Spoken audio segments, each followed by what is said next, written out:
Κυρίες και κύριοι, καλησπέρα σας. Αρχίζουμε απόψε και κάθε Τρίτη την ίδια ώρα την παρουσίαση της εκπομπής Χωρίς Περιστροφές. Φιλοδοξούμε να προσεγγίσουμε τα διάφορα θέματα με υπευθυνότητα, σοβαρότητα, τόλμη, διερευνητική προσέγγιση, αντικειμενικότητα και με στόχο πάντοτε την αλήθεια. Από την αρχή λέμε ξεκάθαρα, σε κανένα δεν πρόκειται να χαριστούμε, ούτε και θα γίνουμε αγωγός πολιτικής και ιδιοληψίας κανενός. Μοναδικός μας στόχος είναι να βάλουμε στο εδόλιο τις καταστροφικές νοοτροπίες που επικρατούν στην κοινωνία μας για να προβληματιστούμε όλοι, σεβόμενοι πάντοτε τα θέσμια και τους θεσμούς. Το θέμα μας απόψε τιτλοφορείται «Η ελευθερία του λόγου και της τέχνης και οι επενέργειες στην κοινωνία». Ποια τα όρια προστασίας του θρησκευτικού και εθνικού συναισθήματος, τα δύο μέτρα και τα δύο σταθμά. Αφορμή για αυτό το θέμα έδωσαν τα έργα του εκπαιδευτικού καλλιτέχνη Γιώργου Γαβριήλ με τον Πεοφόρο Χριστό, με τον ίδιο τον Χριστό σε μοτοσικλέτα και σε άλλη περίπτωση με το κασκόλ συγκεκριμένης ομάδας, το σκύλο που ρούσε στον Αρχιεπίσκοπο και στην αστυνομία και ένα άλλο πρόσωπο να ουρεί στο Γεώργιο Γρίβα και άλλα. Σημασία δεν έχει μόνο τι έκανε ή τι δεν έκανε ο συγκεκριμένος καλλιτέχνης και εκπαιδευτικός, ούτε αν έχουν αισθητική ή όχι αξία, αλλά οι διαστάσεις που δόθηκαν από τους υποκριτές ιδεαλιστές και υπερασπιστές της ελευθερίας έκφρασης και της τέχνης. Έσκησαν τα ημάτια τους υπερασπιζόμενοι τον εκπαιδευτικό στο όνομα της ελευθερίας της έκφρασης του λόγου και της τέχνης, όταν για ανάλογες περιπτώσεις στο παρελθόν, τις οποίες και αναφέρω, το σκητσογράφο Πιν του Φιλελευθέρου, την εκπαιδευτικό και συγγραφέα Ελένη Σούφτα και άλλους, δεν είπαν λέξη στο όνομα της ελευθερίας της έκφρασης του λόγου και της τέχνης, αλλά αντίθετα τους ήβρισαν, τους χλέβασαν, τους δίωξαν και τους διώκουν μέχρι σήμερα. Γιατί? Η ιδιοληψία και η κομματική περιχαράκωση από όπου και αν βρίσκεται δεν επιτρέπει άλλη προσέγγιση. Ο πολίτης όμως πρέπει να γνωρίζει. Υπάρχουν ή όχι όρια στην ελευθερία του λόγου και της τέχνης? Ποια τα κριτήρια καθορισμού των ορίων αυτών, αν υπάρχουν? Ποια τα όρια προστασίας του θρησκευτικού και εθνικού συναισθήματος? Ο κανόνας απαγόρευσης του υπέρμετρου πού πηγαίνει και ποιος καθορίζει το υπέρμετρο? Πού πάει η προστασία υπόλοιψης των δικαιωμάτων τρίτων, η αξιοπρέπεια και η τιμή του ανθρώπου? Αυτά και άλλα θα μας απασχολήσουν απόψε και έχω τη χαρά και την τιμή να έχω καθηγητές πανεπιστημίου και άλλους μαζί μου. Πρώτα τους καλωσορίζω τον κύριο Χαρίδη Τσούκα του Πανεπιστημίου Κύπρου, τον κύριο Αριστίδη Χατζή του Πανεπιστημίου Αθηνών, τον κύριο Νίκο Νικολαίδη, ομότιμο καθηγητή του Πανεπιστημίου Αθηνών και καθηγητή στο Πανεπιστήμιο Λευκωσίας, τον κύριο Χρήστο Κληρίδη, νομικό καθηγητή στο Πανεπιστήμιο Φρέντερικ και τον συγγραφέα Άντι Ροδίτη. Παρεμβαίνουν επίσης οι εκπαιδευτικοί της τέχνης Γιώργος Γαβριήλ και Ελένη Σούφτα. Δυστυχώς και εδώ έγινε την τελευταία στιγμή. Ο κύριος Γιώργος Γαβριήλ μου τηλεφώνησε την Ιστάτη και μου ανέφερε ότι έχει πάρει επιστολή από το Υπουργείο Παιδείας για πειθαρχική έρευνα και ο δικηγόρος του τον συμβούλευσε να μην εμφανίζεται στα μέσα και να κάνει δηλώσεις. Είναι δικαίωμα του. Οι πληροφορίες μου λένε ότι έχει διαταχθεί έρευνα σε σχέση με την εφαρμογή των κανονισμών που διέπουν τη λειτουργία των δημόσιων σχολείων. Σεβόμαστε την επιθυμία του εκπαιδευτικού και καλύπτεται όμως από τις δηλώσεις που έκαμε στην εφημερίδα Καθημερινή και αλλού, τις οποίες και θα παρουσιάσω κατά τη διάρκεια της συζήτησης. Καλωσορίσω λοιπόν τους εκλεκτούς προσκεκλημένους και να ξεκινήσω από εσάς, κύριε Τσούκα, και αμέσως θα πάω στον κύριο Χατζή, ο οποίος μας περιμένει στην Αθήνα. Λοιπόν, ξεκινώ με μια στέρεη, θα έλεγα, βάση ότι στην Κύπρο, εκτός αν ζούμε αλλού, υπάρχει νομικά και συνταγματικά κατοχυρωμένο στον υπέρτατο δυνατό βαθμό το δικαίωμα της ελεύθερης έκφρασης και στον λόγο και στην τέχνη. Σε βαθμό μάλιστα που θα έλεγα ακόμη ότι αυτός ο βαθμός ξεπερνά και τα όρια του λαϊκισμού ή ακόμη και της συμμετικής προσέγγισης πολλές φορές. Από την άλλη θα πω το εξής, και εσείς θέλω την θέση σας: η καλλιτεχνική δημιουργία δεν λειτουργεί σε κενό, αλλά παίρνει τα ρεθίσματά της από ποια? Από αυτήν την κοινωνία στην οποία ζουν. Και σας ρωτώ, υπάρχουν όρια στην έκφραση και του λόγου και της τέχνης? Πάντοτε υπάρχουν όρια στην έκφραση του λόγου και της τέχνης, αλλά στη φιλελεύθερη δημοκρατία αυτά τα όρια είναι τα μέγιστα δυνατά. Υπάρχουν πάντοτε νόμοι οι οποίοι ρυθμίζουν τα θέματα, αλλά εδώ συζητάμε πλέον για καλλιτεχνική ελευθερία. Να σας θυμίσω, κύριε Καρεκλά, μια απόφαση της Ανεξάρτητης Αρχής Ανθρωπίνων Δικαιωμάτων της Κυπριακής Δημοκρατίας, η οποία σε ανάλογη περίπτωση το 2014 γνωμοδότησε αναφορικά με την αποκαθήλωση φωτογραφιών στο πλαίσιο της έκθεσης φωτογραφίας διόρθωση τα εξής. Από τη φύση της η τέχνη ως σύγκρουση της ελευθερίας του ανθρώπου προκαλεί, σοκάρει και αμφισβητεί, δημιουργεί συγκρούσεις. Τέχνη δεν μπορεί να είναι μόνο ό,τι είναι ευχάριστο, αρεστό και αποδεκτό σε όλους. Ως τέτοια η τέχνη αξιώνει μια ελευθερία πολύ πιο διευρυμένη από την ελευθερία της γνώμης. Συγγνώμη. Σίγουρα, αλλά υπάρχουν και οι άλλες απόψεις, οι αντίθετες απόψεις, δεν είναι? Και εσείς πρέπει να γνωρίζετε. Οι οποίες είναι στερεά εδραιωμένες στην κοινωνία. Ναι, αλλά σας υπενθυμίζω ότι στο πλαίσιο της φιλελεύθερης δημοκρατίας η ελευθερία της σκέψης, η ελευθερία του λόγου και η ελευθερία της καλλιτεχνικής έκφρασης προστατεύονται ιδιαίτερα. Τώρα, προστασία δεν σημαίνει ότι ο καθένας μπορεί να αναλέει ό,τι θέλει όπως αυτό υπονοείται. Η χώρα με τη μακρότερη παράδοση στην προστασία των ανθρωπίνων δικαιωμάτων, ειδικά ελευθερία του λόγου, είναι οι Ηνωμένες Πολιτείες. Ακόμα και στις Ηνωμένες Πολιτείες υπάρχουν κάποια όρια στην πρώτη τροποποίηση του Αμερικανικού Συντάγματος που έχουν να κάνουν όταν ο ελεύθερος λόγος συνιστά προτροπή για βία. Τέτοιες περιπτώσεις, λόγου χάριν, μπορούμε βεβαίως, τίθεται εκτός του περιθωριού μας. Αλλά το δικαίωμα, γιατί εκεί είναι ο πυρήνας της διαμάχης μας, την οποία ελπίζω να τη συζητήσουμε. Ο πυρήνας είναι, έχεις το δικαίωμα να προσβάλλεις. Το Αμερικανικό Ανώτατο Δικαστήριο απαντά ανενδίαστα ναι. Κατά βάση ναι, μπορείς να προσβάλλεις όταν οι απόψεις είναι τέτοιες, οι οποίες συγκρούονται με κυρίαρχες απόψεις οι οποίες υπάρχουν στην κοινωνία. Θέτει μερικές εξαιρέσεις που έχουν να κάνουν περισσότερο με αυτό που ανέφερα, με την υπόθαλψη βίας, με την παρότρινση για βία, μυσαλλόδοξο λόγο κτλ. Η τιμή του ανθρώπου και η αξιοπρέπεια που πηγαίνει. Αν κύριε Καρεκλά πείτε κάτι για μένα και εγώ νιώθω ότι δεν μιλώ για Λίβερντον τώρα, μιλάμε για το δικαίωμα έκφρασης. Διότι θα πω το εξής, είναι αφορμή και θα μιλήσουμε ξεκάθαρα και χαίρομαι διότι έχω ανθρώπους που μιλούν ξεκάθαρα εδώ πέρα. Όταν ο καθηγητής καλλιτέχνης παρουσιάζει τον Πεοφόρο Χριστό, παρουσιάζει ακόμη τον Χριστό με έναν κασκόλ και να φωνάζει. Θα φτάσουμε στο σημείο αύριο να φωνάζουμε ότι δεν θα λέμε ούτε δόξα τω Θεώ, ούτε εσείς ούτε εγώ. Δόξα τω λαό.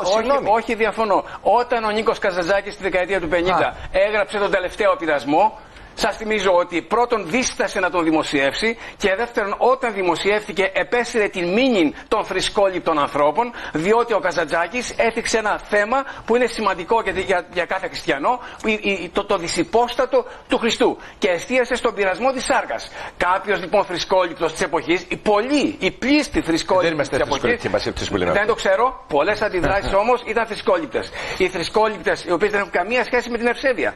Να μην παραξηγηθούμε. Θα πρέπει να συνειδητοποιήσει ότι η τηλεθεατής μας, άλλο η θρησκοληψία και ο ζηλωτισμός και άλλο η χριστιανική πίστη. Τα δύο αυτά είναι διαφορετικά. Ο θρησκόληπτος είναι ένας άνθρωπος ο οποίος έχει μια φορμαλιστική αντιμετώπιση της θρησκείας και νιώθει ότι φύγεται κάθε φορά που στα πιστεύω του αντιπαρατίζεται άλλοι άνθρωποι. Ο Καζαντζάκης λοιπόν μιλά για τον πειρασμό της σάρκας. Ο θρησκόληπτος της εποχής τότε αισθάνθηκε προσβεβλημένος. Ήταν ένα λογοτεχνικό όμως έργο το οποίο διερευνά ένα όψης της χριστιανικής εμπειρίας μέσα από τον ενσαρκό Χριστό. Θα πω στον κύριο Χατζή με μια παρεθετική ερώτηση. Ναι κύριε καθηγητά μου, έχουν διαβρεθεί τα όρια θέλετε κοινωνικής ανοχής χάρη της ανεμπόδιστης άσκησης της ελευθερίας της τέχνης. Όμως θα λάβουμε υπόψη και τον άλλον ο οποίος δέχεται και όχι μόνο στο θεωρητικό ή στο κοινωνικό, αλλά και με νομικό ακόμη περιβάλλον, ότι προσβάλλεται και εκείνο το ίδιο αίσθημα ή συναίσθημα και έχει και εκείνο τα δικαιώματά του. Και θα καταλήξουμε το απλό ερώτημα πριν πάω στον κύριο Χατζή στην Ελλάδα τον καθηγητή. Δηλαδή, από το άσεμνο εξαιρούνται τα έργα τέχνης και η ελευθερία και ότι δικαιούται ο καλλιτέχνης να κάνει οτιδήποτε άλλο. Και δηλαδή μπορεί αύριο θα έλεγα ότι έναν έργο τέχνης μπορεί να μετατραβεί σε ένα πορνογράφημα. Ενδεχομένως. Αυτό είναι ελευθερία. Το τίμημα το οποίο καταβάλουμε στη φιλελεύθερη δημοκρατία είναι ότι ακριβώς μπορούμε να δούμε αντί για σοβαρά καλλιτεχνικά έργα τα οποία μας προσβάλλουν, μπορούμε να δούμε ακριβώς καρικατούρες τέτοιες, οι οποίες να οθούνται προς την πορνογραφία ή οτιδήποτε άλλο. Αλλά αυτό είναι πάντοτε το διακύβευμα σε μια φιλελεύθερη κοινωνία. Αυτό δεν το γνωρίζουμε εκ των προτέρων. Όταν ο Καζαντζάκης μιλά για τον πειρασμό της σάρκας, μέχρι τότε αυτό ήταν ένα θέμα ταμπού. Δεν το συζητάς. Μετά όμως μετά τον τελευταίο πειρασμό το συζητάς και αυτό. Όπως συζητάς και άλλα πράγματα για την ανθρώπινη σεξουαλικότητα, για παράδειγμα, τα οποία τίθεται εκτός του επίσημου λόγου στις επίσημες ανακοινώσεις. Ευχαριστώ πάρα πολύ. Θα πάω αμέσως στην Αθήνα και τον καθηγητή τον κύριο Χατζή του Πανεπιστημίου Αθηνών, καθηγητής της φιλοσοφίας του δικαίου και μια άλλη σειρά σιδηρόδρομος διακρίσεων και δραστηριοτήτων. Κύριε καθηγητά μου, σας ευχαριστώ πάρα πολύ. Σας χαιρετώ από τη Λευκοσία και είναι χαρά μου και τιμή μου που είστε εδώ μαζί μου. Ακούσατε την εισαγωγή την οποία έχω κάνει, για να δώσω κάποια ρεθίσματα στη συζήτηση. Ακούσατε και κάποιες ερωτήσεις που έβαλα στον συνάδελφό σας εδώ, τον κύριο Τσούκα. Η δική σας άποψη. Από την Αθήνα, σας ευχαριστώ πολύ για την πρόσκληση.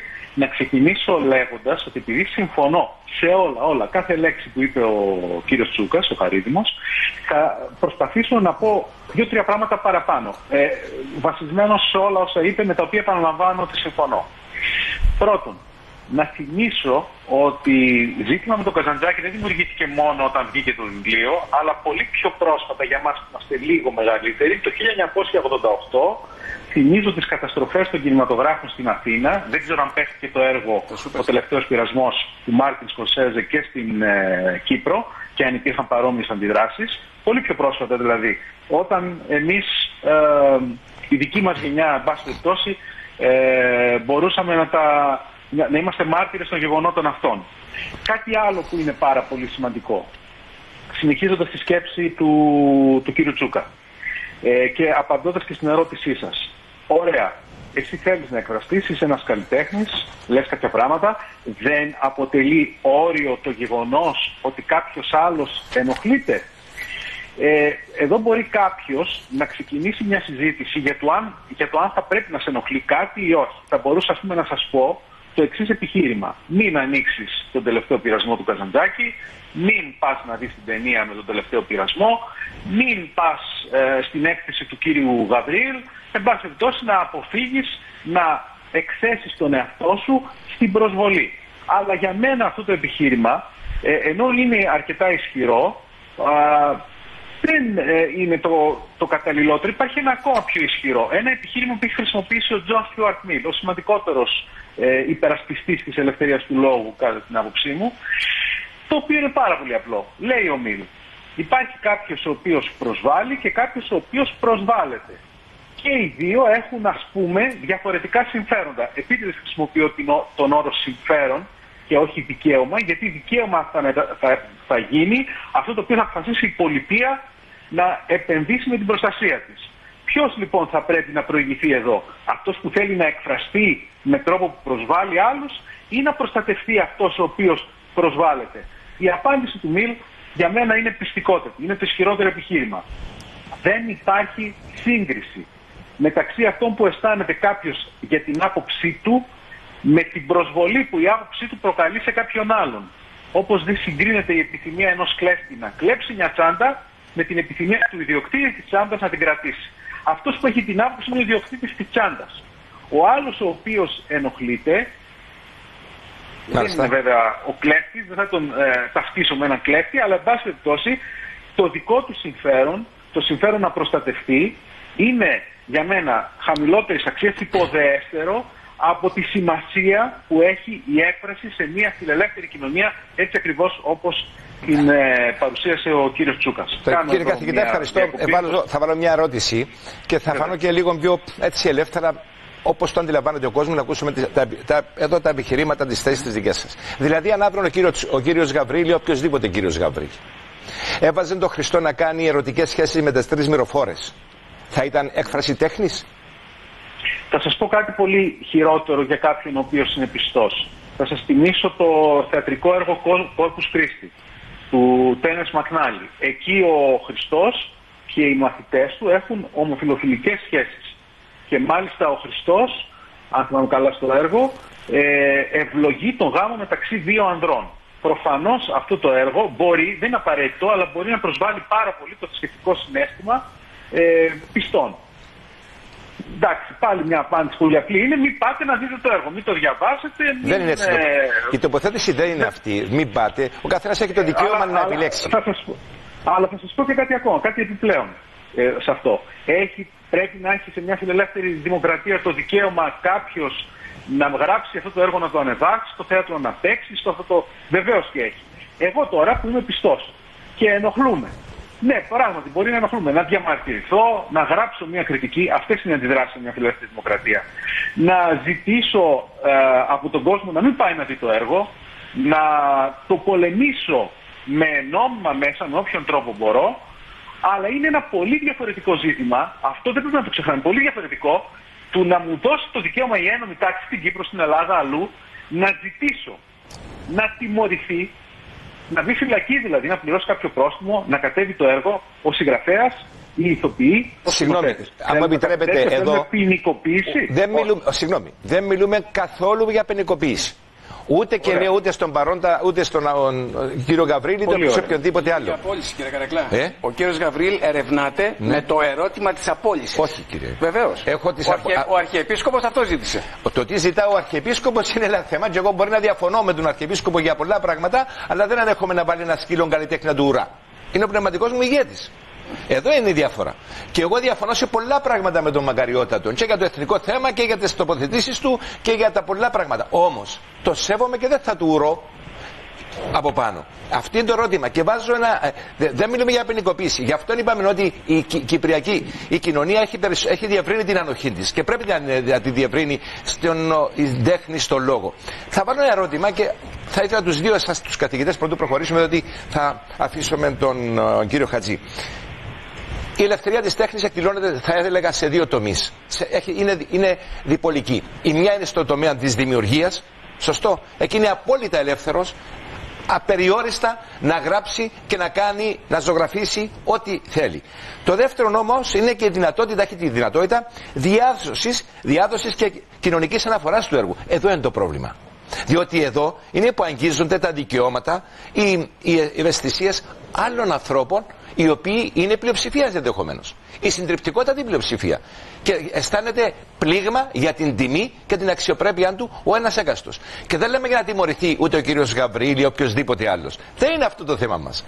Μέχρι που φτάνουν τα όρια, μιλάμε, της ελευθερίας της τέχνης. Και το χειρότερο, και είμαι σίγουρος ότι θα συμφωνήσουν όλοι εδώ πέρα στη συνέχεια, δεν μπορούν κάποιοι αυτόν τώρα να υπερασπίζονται και τα ίδια και χειρότερα πριν 2 ή 3 χρόνια να σιωπούσαν ή να τα κατακεράμνωνα. Ναι, κύριε καθηγητά. Εσάς. Απευθύνεστε σε μένα. Ναι, κύριε Χατζή, σε εσάς. Ωραία. Λοιπόν, να ξεκινήσω από το δεύτερο. Για τα 2 μέτρα και 2 σταθμά. Δεν γνωρίζω τις άλλες υποθέσεις, αλλά με το σκεπτικό σας συμφωνώ απολύτως. Πρέπει να χρησιμοποιούμε ακριβώς τα ίδια μέτρα και τα ίδια σταθμά. Να βοηθήσω λίγο σε αυτή τη συζήτηση. Την ίδια εποχή με τον. Θα το θυμάται ο κ. Τσούκας. Με τον τελευταίο πειρασμό είχαμε κάτι παρόμοιο που δεν το θυμάται κανείς τώρα. Με την Ελένη του Μπερτζοκιάννη, την κινηματογραφική μεταφορά. Υπήρχαν παρόμοιες αντιδράσεις. Δεν χρησιμοποιείται συνήθως αυτό το παράδειγμα όταν υπερασπίζεται κάποιος την ελευθερία του λόγου και της έκφρασης. Ότι έγινε κάτι τέτοιο και κατά μιας ταινίας η οποία προσέβαλε τις ιστορικές αντιλήψεις και την εικόνα για το παρελθόν της αριστεράς στην Ελλάδα. Πρέπει να έχουμε τα ίδια μέτρα και τα ίδια σταθμά για όλες τις περιπτώσεις. Ένα αυτό. Τώρα για το πρώτο. Εδώ τώρα τα όρια, αρχίζουμε να τα προσεγγίζουμε τα όρια. Εγώ επαναλαμβάνω, δεν ξέρω τις λεπτομέρειες. Ο κύριος Γαβρίλ άκουσε ότι είναι εκπαιδευτικός. Εάν πάρει αυτά τα σκίτσα με τον Χριστό και δουλεύει στη δημόσια εκπαίδευση την Κυπριακή και τα τοιχοκολλήσει στον τοίχο του σχολείου του στους μαθητές του, εκεί θα υπάρχει κάποιο πρόβλημα, προφανίσουμε. Αλλά εφόσον ο άνθρωπος οργανώσει μία έκθεση και εκεί σε αυτή την έκθεση έχει αυτά τα πορτρέτα του Ιησού. Εμένα μπορεί να μην μου αρέσουν καθόλου, να μην μου αρέσουν, να έχω αντιρρήσεις αισθητικές, να έχω αντιρρήσεις θρησκευτικές, να θεωρώ ότι προσβάλλομαι. Πρέπει να έχει το δικαίωμα όμως να το κάνει. Από την ώρα που εμπλέκεται η δημόσια εκπαίδευση, δεν ξέρω αν εμπλέκεται, δεν γνωρίζω. Υπάρχουν κανονισμοί λειτουργίας των δημοσίων σχολείων και λέω ότι δεν διώκεται ούτε για να παυθεί ούτε τίποτε άλλο. Γίνεται έρευνα σχετικά με τους κανονισμούς λειτουργίας των δημόσιων σχολείων, των ελληνικών δημόσιων σχολείων. Πώς ενεπλάκει το δημόσιο σχολείο, το χρησιμοποίησε ο κύριος Γαβρίλ με κάποιον τρόπο? Όχι βέβαια. Ασφαλώς δηλαδή, όχι. Ασφαλώς όχι. Όμως υπάρχει κάτι άλλο. Όμως υπάρχει κάτι άλλο. Το γεγονός ότι ένας εκπαιδευτικός στον οποίο εμπιστεύεται, μιλώ τώρα γενικά και να μην παρεξηγούμε. Η κοινωνία τα παιδιά της στο σχολείο. Θα πηγαίνουν και τα λοιπά στο σχολείο. Όταν αυτός ο εκπαιδευτικός ο οποίος δημοσιοποίησε, διότι δεν είμαστε μόνο σε ένα κλειστό κύκλωμα, κάνω έκθεση και πηγαίνω και κάνω την έκθεση μου σε μια αίθουσα. Αυτή τη στιγμή υπάρχουν τα μέσα κοινωνικής δικτύωσης που έχει απλωθεί αυτό το θέμα. Μπορεί, δεν υπάρχει. Προσβάλλομαι, κύριε, σου λέει κάποιος, το δικαίωμα της αξιοπρέπειας μου. Σας προκαλώ, διότι θέλω την αντίδραση. Και τη τιμή μου ως άνθρωπος. Αυτό θα σήμαινε ότι οι δημόσιοι υπάλληλοι, οι δημόσιοι εκπαιδευτικοί έχουν περιορισμένα δικαιώματα σε σχέση με τους υπολείπους. Σημαίνει, για παράδειγμα, ότι εμείς που διδάσκουμε στο πανεπιστήμιο θα πρέπει να προσέχουμε τι λέμε και το προσέχουμε. Γιατί ξέρετε ότι δεν είναι ανεκτική. Η ελληνική κοινωνία ευρύτερα, και η ελλαδική και η κυπριακή δεν είναι τόσο ανεκτική όσο θα θέλαμε. Πρέπει να προσέχουμε πάρα πολύ για το τι λέμε, διότι μπορεί αν ενοχλήσουμε τους μαθητές μας, δεν δημιουργούμε πρόβλημα. Ξέρετε, εδώ υπάρχει ένα πολύ καλό επιχείρημα, πάλι που προέρχεται από το Ανώτατο Δικαστήριο των ΗΠΑ, που το ονομάζουν οι Αμερικανοί το βέτο του τραμπούκου. Αν κάνω εγώ κάτι και ενοχλήσει κάποιους και αυτοί με απειλήσουν, δημιουργήσουν επεισόδια κτλ., τότε περιορίζει το δικός μου λόγος για να μην δημιουργείται αυτή η αναταραχή. Όχι, όμως δεν είναι ο τραμπούκος αυτός ο οποίος θα θέσει το βέτο. Με συγχωρείτε, εάν σε ενοχλεί κάτι, θα αποφύγεις αυτή την ενόχληση. Δεν θα επειδή ενοχλείσαι, θα επιβάλλεις στον άλλον τη σιωπή. Νομίζω ότι η ανοιχτή κοινωνία είναι κάτι το οποίο έχουμε πετύχει. Η ελληνική κοινωνία στο σύνολό της μπορεί να μην είναι από τις πιο ανεκτικές στον κόσμο. Παρ' όλα αυτά έχει μια πολύ μεγάλη φιλελεύθερη παράδοση 200 ετών, σημαντική. Και είμαστε κοινωνίες οι οποίες είναι σε πολύ μεγάλο βαθμό ελεύθερες, και η ελλαδική και η κυπριακή. Αυτό πρέπει να το διασφαλίσουμε. Πάρα πολλά πράγματα με ενοχλούν, κύριε Καρεκλά. Πολλά με ενοχλούν. Αλλά σε καμία περίπτωση δεν θέλω οι φορείς των απόψεων αυτών, ακόμα και όταν οι απόψεις αυτές είναι ενοχλητικές ή ακόμα και όταν είναι και απειλητικές απέναντι των απόψεων των δικών μου, ας πούμε, δεν θεωρώ απαραίτητο ότι θα πρέπει αυτές οι φωνές να περιοριστούν, θα πρέπει να αποκλειστούν, θα πρέπει να τιμωρηθούν. Δεν μιλάμε για τιμωρία, ούτε κάνουμε λαϊκό δικαστήριο, εν πάση περιπτώσει. Ούτε ποτέ δεν θα κάναμε τέτοιο πράγμα. Έγινε σαφές. Αντιλαμβάνομαι ότι. Απαντώ σε ερωτήματα, σε απόψεις οι οποίες είναι πολύ πιο ακραίες. Ευχαριστώ πάρα πολύ. Σας κράτησα. Από την αρχή ήταν σαφέστατη. Ευχαριστώ πάρα πολύ. Σας ακράτησα περισσότερο και ήταν ένα μονόλογος, θα έλεγα, των δύο, ένας διάλογος και όχι λυπή, διότι μου έχετε πει ότι θέλετε να αποδεσμευτείτε γύρω στις 3 την ώρα αυτή. Σας ευχαριστώ πάρα πολύ για την παρουσία σας. Σας ευχαριστώ. Χαιρετίσματα στην Κύπρο και ιδιαίτερα στον αγαπητό συνάδελφο, τον κύριο Τσούκα, που έχω πολύ καιρό να τον δω. Συναντηθήκαμε. Δυστυχώς δεν σας βλέπω καθόλου. Βλέπω μόνο τον εαυτό μου. Ελπίζω να έχουμε την ευκαιρία κάποια στιγμή. Θα έχουμε την ευκαιρία και σε άλλες εκπομπές.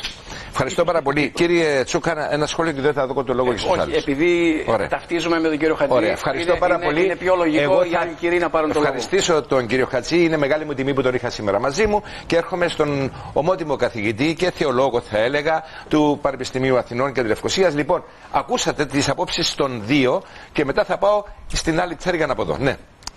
Καταρχήν, ευχαριστώ για την πρόσκληση, κύριε Καρεκλά. Το θέμα είναι πάρα πολύ ενδιαφέρον και έχει πολλές πτυχές. Θέλω καταρχήν να πω ότι διαφωνώ κάθετα και με τους δύο προαλήσαντες. Γιατί ο Θεός δημιουργεί τον άνθρωπο ελεύθερον, είναι προσόν του προσώπου του ανθρωπίνου η ελευθερία και αυτή τον καταξιώνει ως άνθρωπο και ως πρόσωπο. Αλλά ο ίδιος ο Θεός σέβεται την ελευθερία του άλλου. Ωστόσο, αυτή η ελευθερία έχει και όρους και όρια όταν λειτουργεί. Δηλαδή δεν μπορεί κάποιος εν ονόμα της ελευθερίας του να ασκεί την ελευθερία του σε βάρος των δικαιωμάτων του άλλου.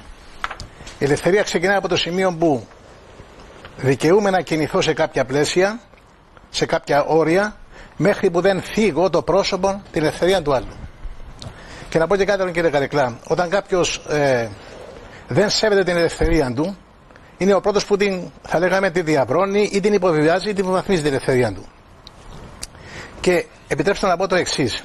Έχουμε παρεξηγήσει την έννοια του όρου καλλιτέχνης. Τι σημαίνει καλλιτέχνης? Η λέξη είναι σύνθετη από το καλός ή το κάλλιον και το τέχνη. Δηλαδή η καλή τέχνη. Είναι καλή τέχνη να παρουσιάζω το Χριστό γυμνόν? Αυτό δεν σημαίνει ότι ουσιαστικά εκείνη τη στιγμή όχι προσβάλλω, ότι φαίνομαι με ασέβεια στο πρόσωπο του Χριστού, τον οποίο μπορεί κάποιος να μην το σέβεται καθόλου, δικαίωμά του. Αλλά ωστόσο από τη στιγμή που έρχεται να θίξεις το πρόσωπο που εγώ τιμώ, σέβομαι ή λατρεύω ως Θεό μου, τότε αμέσως θίγεις τη δική μου ελευθερία, τη δική μου αξιοπρέπεια. Και να πω και κάτι άλλο, κύριε Καρεκλά. Θα μιλήσω έτσι κάπως χοντρά και με συγχωρέσουν οι δύο προαλήσαντες.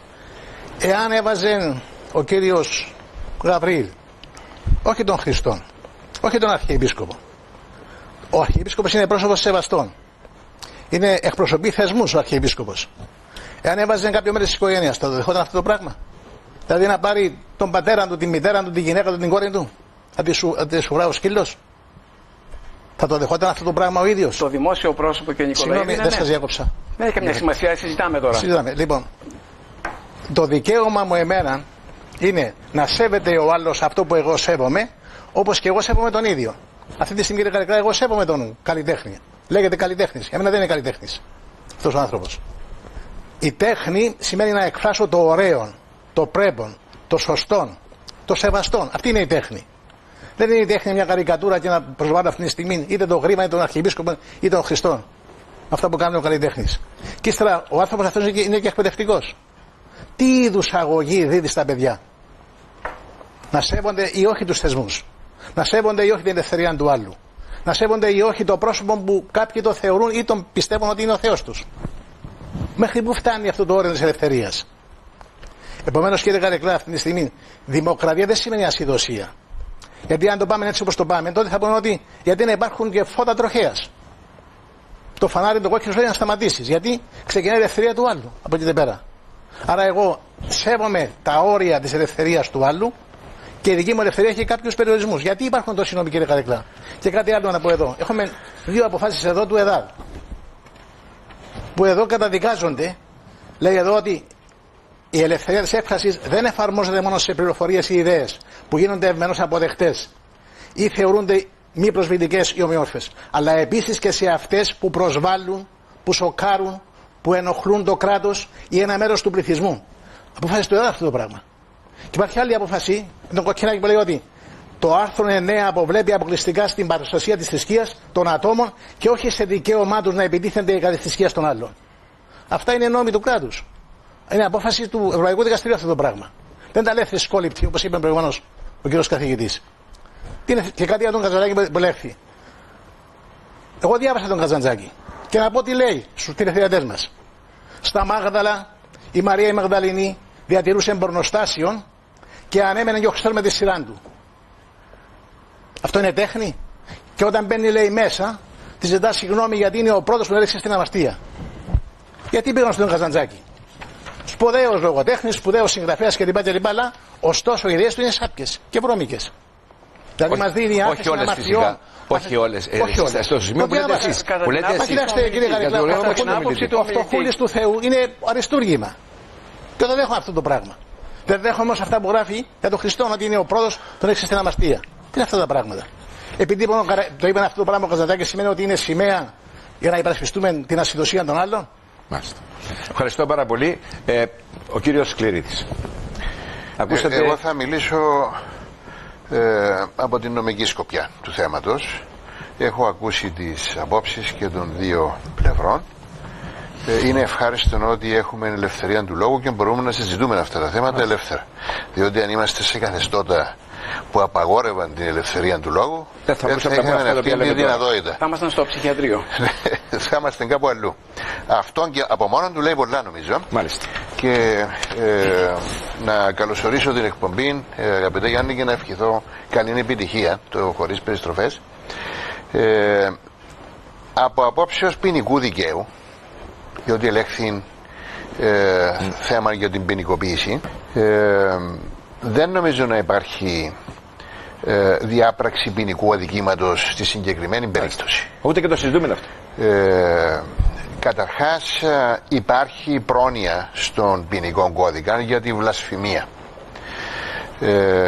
και είναι συγκεκριμένα το άρθρο 142 του ποινικού κώδικα, αλλά εκεί πρέπει να δείξει ότι κάποιον δημοσίευμα έχει σκοπό να εξευτελίσει τη θρησκεία, δηλαδή γίνεται σκόπιμα με σκοπό τον εξευτελισμό.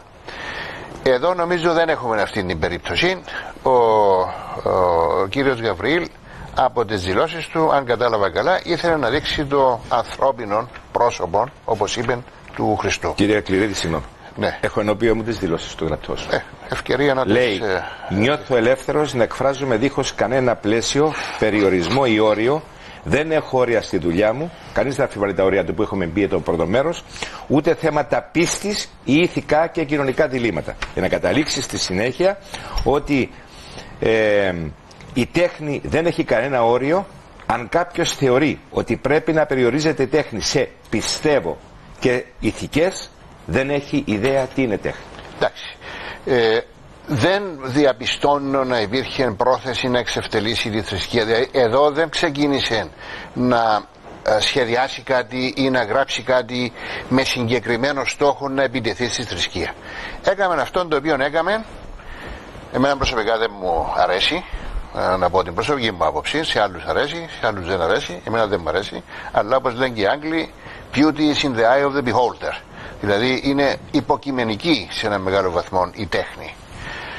Άρα δεν υπάρχει θέμα ποινικής δίωξης. Επίσης να πω ότι πέραν από το θέμα της βλασφημίας, και να πω ότι νόμους για τη βλασφημία διατηρούν και ευρωπαϊκές χώρες ακόμη, όπως η Ισπανία, η Ιταλία, δηλαδή μεγάλες χώρες, όχι περιφερειακές. Αν είναι ενεργός όμως, επί το πλήστο. Και στην Κύπρο είναι ενεργός. Δεν ξέρω να έγινε ποτέ ποινική δίωξη για βλασφημία. Όμως υπάρχει στον ποινικό κώδικα για αυτές ακριβώς τις εξαιρέσεις που κάποιος μπορεί να ξεκινήσει με στόχο να πλήξει θρησκεία. Και όχι μόνο την χριστιανική θρησκεία, αλλά και τη μουσουλμανική. Ο νόμος καλύπτει και τις δύο. Φυσικά, κύριε Κληρίδη, και στους λοιπούς το λέω, δεν μένουμε μόνο στο θέμα θρησκείας, αυτά τα οποία έχουμε δει. Εγώ θα πω ένα παράδειγμα πρόσφατο. Στην Αυστραλία, εκτός αν είναι και εκεί μια χώρα η οποία δεν έχει δημοκρατία, να μας ακούσουν λίγο κάποιοι, και δεν λέω τους παρόντες, έγινε μια έκθεση 15 καλλιτεχνών εναντίον του Προέδρου των Ηνωμένων Πολιτειών, και εκεί ήταν Κύπριος καλλιτέχνης με 2 έργα. Και στο ένα έργο είχε πέος που ορούσε πάνω στη σημαία των Ηνωμένων Πολιτειών και το Τραμπ. Ναι, παρελεύει η αστυνομία της Αυστραλίας και είχε πει ότι κύριε, αυτόν το έργο να το κατεβάσετε, δεν επιτρέπω να εμφανιστεί. Αρνήθηκαν οι οργανωτές και ακύρωσαν την παρουσίαση όλης της έκθεσης. Θέλω να πω. Το αντίθετο παράδειγμα. Παρακαλώ, φέρτε μου. 1969, Ηνωμένες Πολιτείες Αμερικής. Όπου κάποιος διαμαρτυρόμενος για τον πόλεμο του Βιετνάμ καίει τη σημαία, φτάνει στο ανώτατο δικαστήριο και το ανώτατο δικαστήριο ανατρέπει την προγενέστερη ποινική απόφαση. Διότι το θεωρεί το κάψιμο της σημαίας ελευθερία λόγου. Ναι. Να συνεχίσω, αν μου επιτρέπετε, για το ποινικό δίκαιο. Βεβαίως δεν είναι μόνο θέμα βλασφημίας, διότι τα πορτρέτα θίγουν και άλλα πρόσωπα. Υπάρχει και στον ποινικό κώδικα συγκεκριμένη πρόνοια για προσβολή μνήμην τεθνεότος. Η πρόνοια αυτή εισήχθη στον ποινικό κώδικα με τροποποίηση μετά το θάνατο του Αρχιεπισκόπου Μακαρίου, όταν υπήρξε κάποια προσπάθεια να γραφτούν κάποια θέματα εναντίον του Αρχιεπισκόπου Μακαρίου, τότε τέος Προέδρου της Κυπριακής Δημοκρατίας. Όταν κάποιος εκπαιδευτικός πάλι έγραψε ένα βιβλίο στο οποίο αναφερόταν στον Γρίβαν σαν Χίτη, η οικογένεια του είχε θυγεί και έκανε ιδιωτική ποινική υπόθεση, την οποία υπερασπίστηκα με τον πατέρα μου, τον αείμνηστο Φίβο Κληρίδη, στο επαρχιακό δικαστήριο Λάρνακος, για προσβολή της μνήμης του Γρίβα, στο ότι εφέρετο σαν Χίτης, αντικομμουνιστής κτλ. Εκεί απερίφθηνη η υπόθεση. Δικαστής τότε του επαρχιακού δικαστηρίου ήταν ο Γιώργος ο Νικολάου, μετέπειτα δικαστής του Ενωτάτου και δικαστής του Ευρωπαϊκού Δικαστηρίου ΕΔΑΤ, με το σκεπτικό ότι ήταν έναν ιστορικό γεγονός, το οποίο μπορεί να ήταν αμφιλεγόμενο, άρα δεν τίθεται θέμα ποινικής δίωξης. Άρα καταλήγω στο εξής. Για το θέμα το οποίο συζητούμε, είναι προφανές ότι υπάρχουν οι νόμοι, τους οποίους να πω ότι και το ΕΔΑΤ, το Ευρωπαϊκό Δικαστήριο, έχει επικροτήσει και επικροτήσει υπό την έννοια ότι θεωρεί ότι είναι εντός του πλαισίου της αρμοδιότητας του κράτους μέλους, του margin of appreciation, του περιθωρίου που έχει για να έχει νόμους για τη βλασφημία και παρόμοιους νόμους. Όμως από ποινικής άποψης σχεδόν σπανιότατα, έστω και αν υπάρχουν αυτοί οι νόμοι, χρησιμοποιήθηκαν. Να υπενθυμίσω, επειδή είπατε και για τα 2 μέτρα και 2 σταθμά, τις πρόσφατες δηλώσεις του Μητροπολίτη Μόρφου σε σχέση με την ομοφυλοφιλία και την προέλευσή της. Εκεί παρεπέφθη το θέμα στον Γενικό Εισαγγελέα, τον τότε Γενικό Εισαγγελέα, τον Κώστα Αγγλιρίδη, και απεφάνθη αυτό που είπα και εγώ προηγουμένως, ότι δεν υπήρχε πρόθεση. Δηλαδή ήταν μια άποψη την οποία εξέφρασε, όσο κακή και να ήταν και να διαφωνούσε κανείς, και δεν έγινε ποινική δίωξη. Το ερώτημα μου είναι το εξής, και το βάζω σε εσάς και από νομικής και από, αν θέλετε, και κοινωνικής πλευράς. Ναι. Ού περί ποινικής δίωξης, ού περί ποινικοποίησης ο λόγος αυτή τη στιγμή. Κεφάλαιο, και επόμενο κεφάλαιο για μένα είναι το εξής. Δηλαδή, πρώτον, ο καλλιτέχνης είναι legibus solutus, ένα. Ναι. Και το δεύτερο, θέλω να το πω το εξής. Έχει διευρυνθεί και καλά κάνει, σύμφωνα με τον κύριο Τσούκα, και συμφωνώ, η κοινωνική ανοχή στον καλλιτέχνη. Και πρέπει να διευρύνεται συνεχώς. Και ιδιαίτερα όταν απομακρύνεται έναν έργο από τα γεγονότα τα οποία ζούμε σε κάποια εποχή. Από την άλλη όμως, δηλαδή υπάρχει ένα ελεύθερο πεδίο και δεν υπάρχει η ανθρώπινη αξιοπρέπεια, όταν μάλιστα υπάρχει μαζική παραβίαση του θρησκευτικού ή εθνικού συναισθήματος. Υπάρχει. Είπα ότι στον ποινικό κώδικα υπάρχει, άλλο να δεν χρησιμοποιείται ο ποινικός κώδικας. Όμως υπάρχει και στο Σύνταγμα μας, στα άρθρα 18 και 19 του Συντάγματος, καθορίζεται ακριβώς ότι η ελευθερία της σκέψης και της έκφρασης του λόγου δεν είναι απεριόριστη. Υπόκειται σε περιορισμούς, όπως και το δικαίωμα της θρησκείας υπόκειται σε περιορισμούς, δεν είναι ανεξέλεγκτο. Μεταξύ άλλων είναι αυτό που ελέγχθη προηγουμένως, που είναι η προστασία της τιμής και της υπόλοιψης των τρίτων. Πάνω σε αυτήν την εξαίρεση εδράζονται και οι νόμοι στο αστικό δίκαιο για τον λίβελο, για τη δυσφήμιση. Δεν μπορεί κάποιος δηλαδή χωρίς όρια να θίγει την υπόλοιψη κάποιου, αυτόν στο βαθμό που γίνεται μάλιστα σκόπιμα με στόχο να πληγεί η συνείδηση και η υπόλοιψη κάποιου. Το δίκαιο επεμβαίνει εκεί και επιφέρει κυρώσεις αστικής φύσεως, βεβαίως, αποζημιώσεις, όχι ποινικής φύσεως. Άρα και στο ποινικό σφαίρα του ποινικού δικαίου έχουμε περιορισμούς, και στη σφαίρα του αστικού δικαίου έχουμε περιορισμούς. Και εδώ το κλειδί σε όλες αυτές τις υποθέσεις, γιατί είναι πολύ δύσκολες υποθέσεις αυτές για οποιονδήποτε δικαστή να τις αποφασίσει, γιατί πρέπει να ισοσκελίσει τα δύο αγαθά. Την ελευθερία του λόγου από τη μια και της έκφρασης, και από την άλλη την προστασία και της θρησκευτικής υπόλοιψης και σεβασμού στις αντιλήψεις των τρίτων, αλλά και της υπόλοιψης των τρίτων. Εδώ ισχύει η αρχή της αναλογικότητας. Είναι βασική αρχή δικαίου, ότι ό,τι κάνεις πρέπει να τηρείς αυτήν την αρχή της αναλογικότητας, να μην υπερβαίνεις κάποια όρια. Τώρα, η τρίτη πτυχή που ίσως ενδιαφέρει σε αυτήν την υπόθεση, διότι οι δύο πρώτες νομίζω δεν ενδιαφέρουν, υπό την έννοια ότι δεν έχουμε εδώ λίβελλον ή δυσφήμιση, δεν έχουμε ποινικό αδίκημα κτλ. Είναι το πειθαρχικό. Εδώ υπάρχει ο κανόνας ότι οποιοσδήποτε ανήκει σε κάποια ομάδα προσώπων, είτε δημοσίων υπαλλήλων είτε δικηγόρων, εμείς οι δικηγόροι, υποκείμεθα σε κάποιους πειθαρχικούς κανόνες συμπεριφοράς, και πρέπει πάντοτε η συμπεριφορά μας να μην είναι ανάρμοστη. Όσον αφορά τους εκπαιδευτικούς, γιατί αντιλαμβάνομαι πρόκειται και για γυμνασιάρχη, και όπως είπατε στην εισαγωγή της προγράμματος σας, ήδη ξεκίνησε κάποια πειθαρχική. Απλώς σύμφωνα με αν λειτουργήσουν τα πράγματα, οι πληροφορίες μου. Ναι, δεν ξέρω. Εν πάση περιπτώσει όμως υπάρχει συγκεκριμένη πρόνοια στον νόμο για την εκπαιδευτική υπηρεσία του 1969, και υπάρχει και η πρόνοια του άρθρου 48, σύμφωνα με την οποία κανείς εκπαιδευτικός δεν πρέπει να συμπεριφέρεται με τέτοιον τρόπο που να τίνει εις κλονισμό της εμπιστοσύνης του κοινού στην εκπαιδευτική υπηρεσία, και περαιτέρω οφείλει να συμπεριφέρεται πρεπόντως προς το κοινό. είναι αυτές οι δύο πρόνοιες.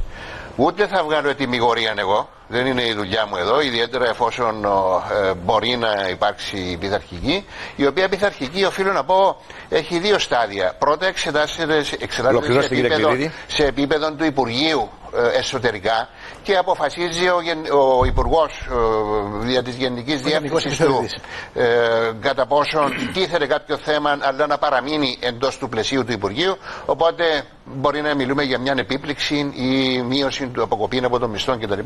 Όμως το θέμα είναι που θα εξεταστεί κατά πόσον η δημοσίευση των έργων στο διαδίκτυο, δηλαδή στο Facebook, αυτή καθεαυτή, κατά τη γνώμη μου αυτό είναι το κέριο σημείο.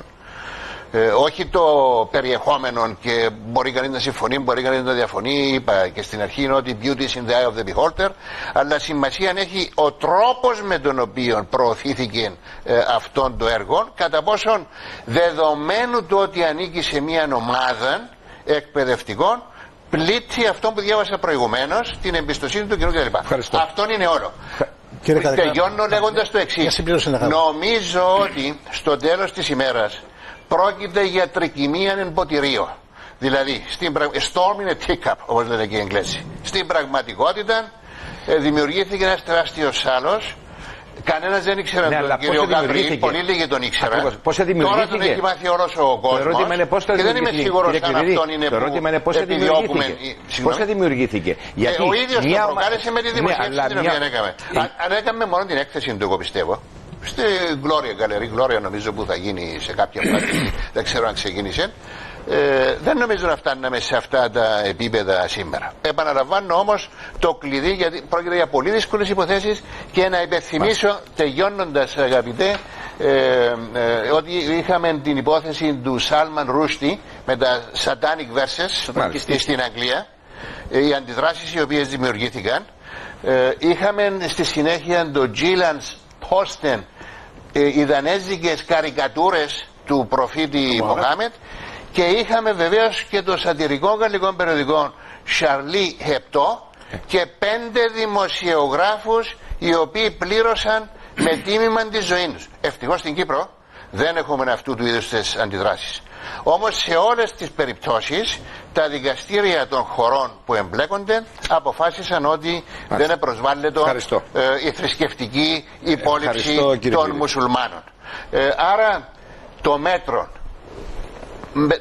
παν μέτρων άριστον. Ναι, αλλά η αναλογικότητα, αν η υπόθεση οδηγηθεί στο δικαστήριο, είτε πειθαρχικών είτε ποινικών κτλ., εκείνο το οποίο εξετάζει ο δικαστής είναι την πρόθεση, αν υπήρχε πρόθεση πράγματι να πλήξει στη θρησκεία, και βεβαίως στο πλαίσιο του αστικού ή του πειθαρχικού το μέτρο το οποίο χρησιμοποιείται. Υπάρχουν δύο πτυχές που συζητούμε σήμερα. Η μία, και σίγουρα δεν υπάρχει θέμα ομοφωνίας, είναι θέμα επιστήμης και άποψης όλων. Από τη μια υπάρχει ότι δεν υπάρχει κανένας περιορισμός.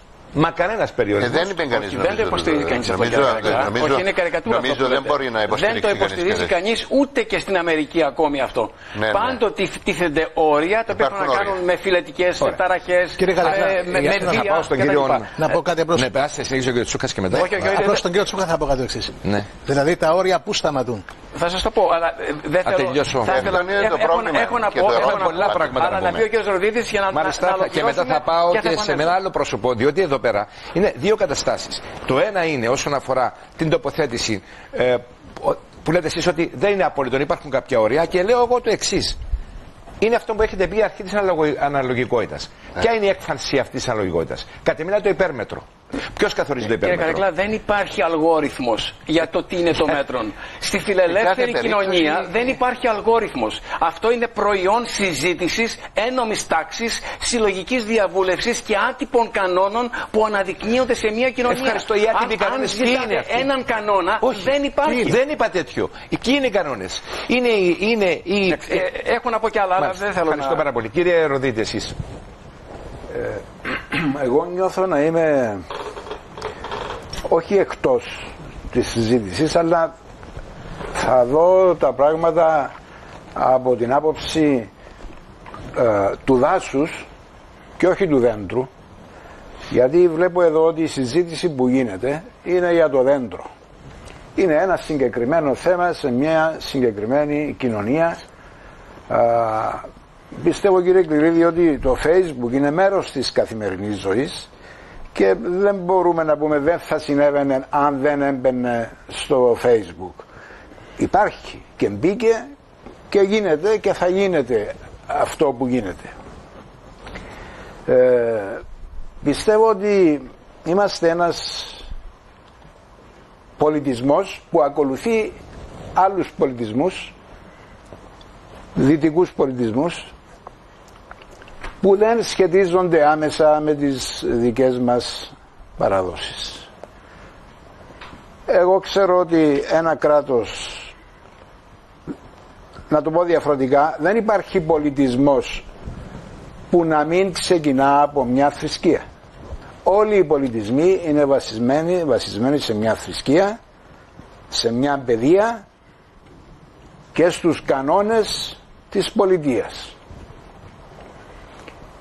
Η δική μας η θρησκεία, που φαίνεται να είναι στο περιθώριο, είναι απλή με την έννοια ότι έχει πρότυπο πολίτη τον Ιησού Χριστό.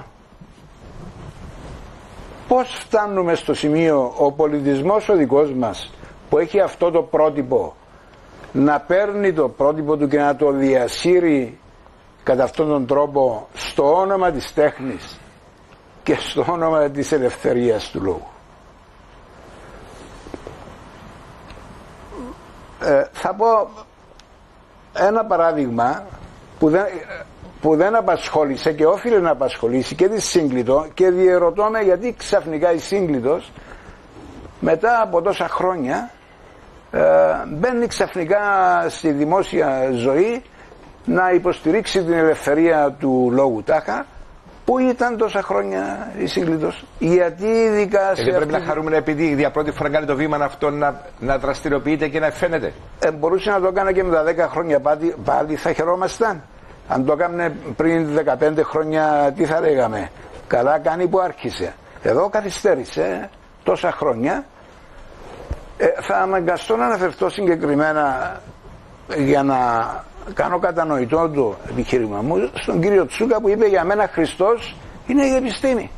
Όχι, πότε το είπε αυτό, κύριε Ροδίτη? Το είπατε? Πείτε μου, παρακαλώ πολύ, δείξτε μου. Δεν το είπα ποτέ αυτό. Όχι, το είπατε. Δείξτε μου, έχω το άρθρο μου εδώ. Δείξτε μου, σας παρακαλώ, πότε είπα αυτό. Πού το γράφει αυτό? Εγώ το διάβασα στο Παιδεία News. Κύριε Ροδίτη, κάνετε λάθος. Δεν διαβάσατε σωστά. Πολλές φορές παρερμηνεύετε τους συνομιλητές σας.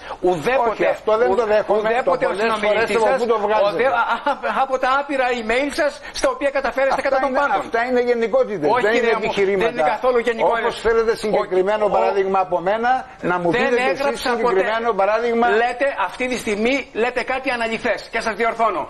Ο κύριος Τσούκας ουδέποτε έγραψε ο Χριστός είναι η επιστήμη. Πάμε παραπέρα.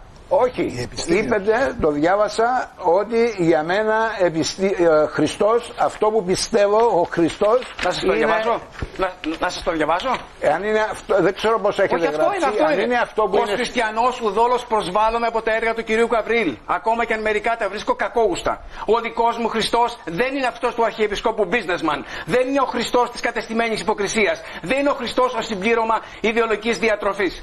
Το δικό μου Χριστό κανείς δεν μπορεί να τον προσβάλλει, γιατί ανήκει σε άλλο επίπεδο αναφοράς. Ο Χριστός της Ανάστασης δεν είναι εκ του κόσμου τούτου. Δεν είναι ιδεολογία. Δεν είναι μπίζνα. Δεν είναι κρατικά επιδοτούμενη θρησκεία. Είναι η απεριχώρητη αλήθεια που ανασκάπτει διαρκώς το όν. Το συμβάν που αποδομεί ότι η ανθρώπινη φιλαυτία. Αυτό που είπατε στο τέλος, διαβάστε το αργά ξανά και μην το τρέχετε. Διαβάστε το τέλος. Είναι η απεριχώρητη αλήθεια. Είναι η απεριχώρητη αλήθεια που ανασκάπτει διαρκώς το όν. Αυτό ποιος το κάνει? Ποιος ανασκάπτει συνεχώς? Ο Χριστός, κύριε Ροδίτη μου, ο Χριστός, ως χριστιανός σας μιλάω. Ως άνθρωπος ο οποίος το Χριστό έχει ακριβώς εκείνη τη μορφή. Πιστεύω ότι μιλάτε ως επιστήμον και μετά ως χριστιανός. Πώς το συνάγεται από το κείμενό μου? Ναι, συνάγεται, βεβαίως. Λέγεται, εγώ πιστεύω στην συνεχή ανασκαφή της αλήθειας και του όντως. Ακριβώς. Και ως χριστιανός το πιστεύω αυτό. Και ως χριστιανός και ως επιστήμονας και ως πολίτης. Ως επιστήμονας, το βάζετε και πρώτο. ως χριστιανός. Το Ο χριστιανός του 21ου αιώνα δεν είναι ο χριστιανός του 17ου αιώνα. Συμφωνείτε με τον διασυρμό του Χριστού? Συμφωνείτε ότι ο Ιησούς Χριστός είναι το πρότυπο της δικής μας θρησκείας? Δεν τον προσλαμβάνουμε, διαφορετικά.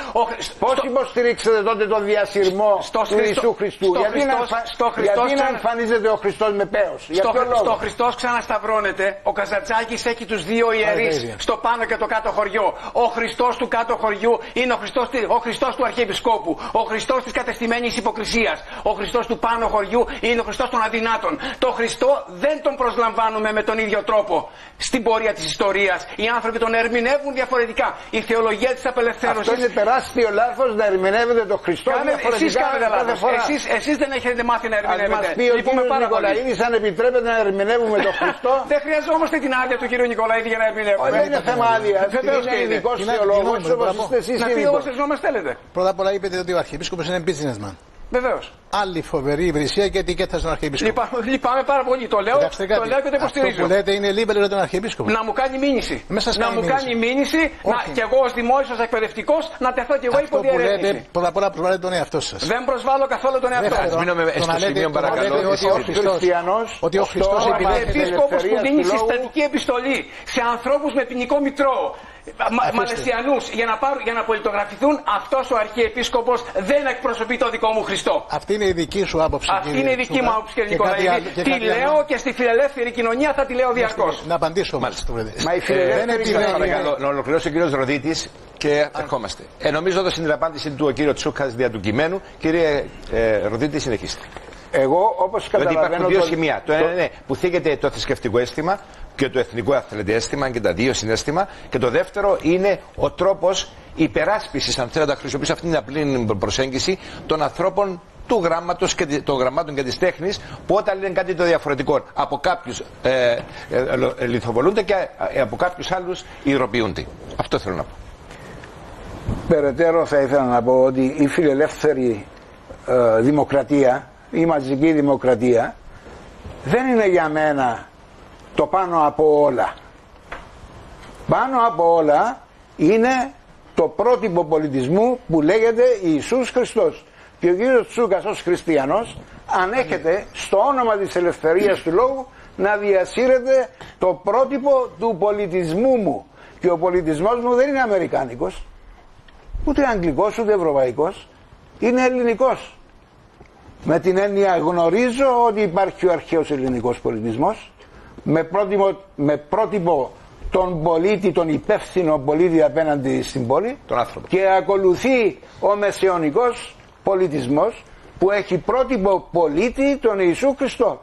Εμείς σήμερα που ζούμε, σε ποιο πολιτισμό? Μέσα στο δυτικό πολιτισμό, και προσπαθούμε να μυθούμε ή να φανούμε προοδευτικοί και αναπτυξιακοί ακολουθώντας ρυθμούς που στην ουσία δεν μας ανήκουν. Ρυθμούς πολιτισμού. Κύριε Καρεκλά, με συγχωρείτε, θα δώσω τον λόγο στον κύριο Νικολαίδη και τον κύριο Τσούκα, όμως θα πρέπει να πάω και στην φιλοξενούμενη μας, μια άλλη καλλιτέχνηδα, λογοτέχνης, εκπαιδευτικός, η κυρία Ελένη Σούφτα, η οποία έχω πει και στην εισαγωγή μου ότι και αυτή ενήργησε με τον τρόπο που ενήργησε, θα ακούσουμε τώρα, και διώκεται από τότε, και εκείνοι οι οποίοι κόπτονται για το δικαίωμα της ελευθερίας που τώρα κόπτονται, τότε σιώπησαν και σιωπούν και καταδιώκουν μια κατάσταση. Να χαιρετήσω την κυρία Σούφτα, καλησπέρα σας και ευχαριστώ που ήρθατε εδώ στο στούντιο, στο δεύτερο στούντιο του ΣΥΓΜΑ. Καλησπέρα, κύριε Καρεκλά. Τι είναι η θέση σας? Ακούσετε επιστήμονες, πανεπιστημιακούς, νομικούς πανεπιστημιακούς, θεολόγους, λογοτέχνες. Λοιπόν, εσάς ποια είναι η θέση σας? Αυτό που είπατε εσείς στην εισαγωγή σας, κυρία Καρεκλά, για 2 μέτρα και 2 σταθμά, με βρίσκει σύμφωνη. Διότι αυτοί που τώρα υπερασπίζονται το δικαίωμα της ελεύθερης έκφρασης, του δικαιώματος της ελεύθερης έκφρασης στην τέχνη του κύριου Γαβρίλ, είναι ήδη οι οποίοι στέκονται απέναντί μου εδώ και 2 χρόνια. Και με λεχτικές και άλλες επιθέσεις ενοχλούνται και το εκφράζουν με κάθε τρόπο και με κάθε μέσο και εξηγούμε. Αφορμή στάθηκε μια ομιλία που είχα κάνει για την επέτειο της 28ης Οκτωβρίου το 2018 στην Εκκλησία της Αθιένου, έπειτα από πρόσκληση της Εκκλησιαστικής Επιτροπής. Η διευθύντρια του γραφείου του ΑΚΕΛ την επόμενη μέρα έκανε μια ανακοίνωση με την οποία καλούσε κάποιους να με βγάλουν από την τάξη, να μην μου επιτρέψουν ξανά την είσοδο, να πάρουν το πτυχίο μου και να το περάσουν από καταστροφέα εγγράφο. Αυτή το είπε Σρέτερ.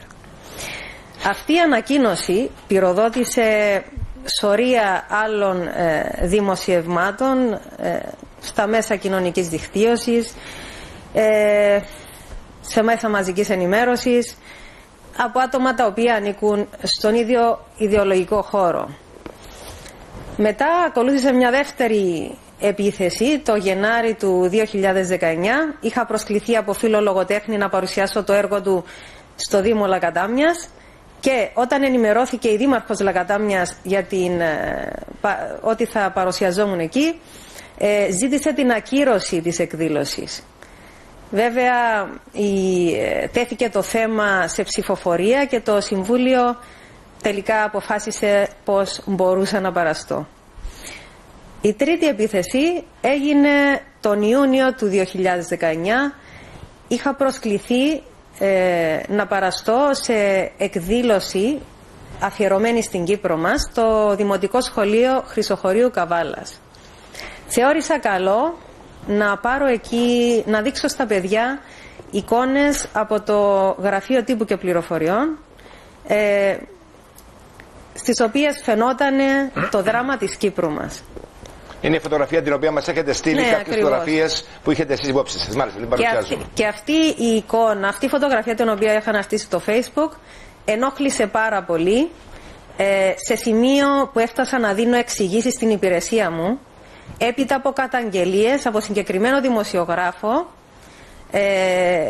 και καθηγητή πανεπιστημίου, ο οποίος με δημοσίευμά του ισχυριζόταν ότι αυτά που λέω είναι αντιπαιδαγωγικά και παράνομα.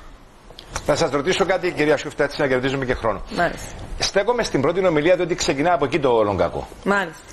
Τι είχετε πει δηλαδή? Ενόχλησαν κάποια σημεία της ομιλίας μου. Θέλω να τα ακούσω. Να σας τα πω. Πολύ ευχαρίστως. Η αναφορά μου βασικά σε εχθρούς εντός των τυχών. Είχα πει ότι εχθρός της πατρίδας είναι αυτός που σου ζητά, είναι αυτός ο οποίος κοιτάζει απαξιωτικά τη γαλανόλευκη. Και πολύ ήπια το είπα, διότι είχα στο μυαλό μου το κάψιμο ελληνικής σημαίας σε κερκίδα από συγκεκριμένη ομάδα.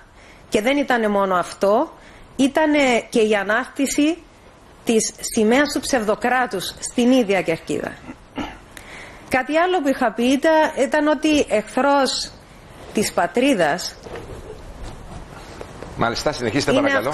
Είναι αυτός ο οποίος σου ζητά να συμμετέχει σε παρελάσεις περηφάνειας επιβραβεύοντας τη διαστροφή. Και τι εννοούσα με τη λέξη διαστροφή? Παρακαλώ δείξετε και τις εικόνες τις οποίες σας έχω στείλει. Να δούμε παρακαλώ τις δύο φωτογραφίες. Μάλιστα.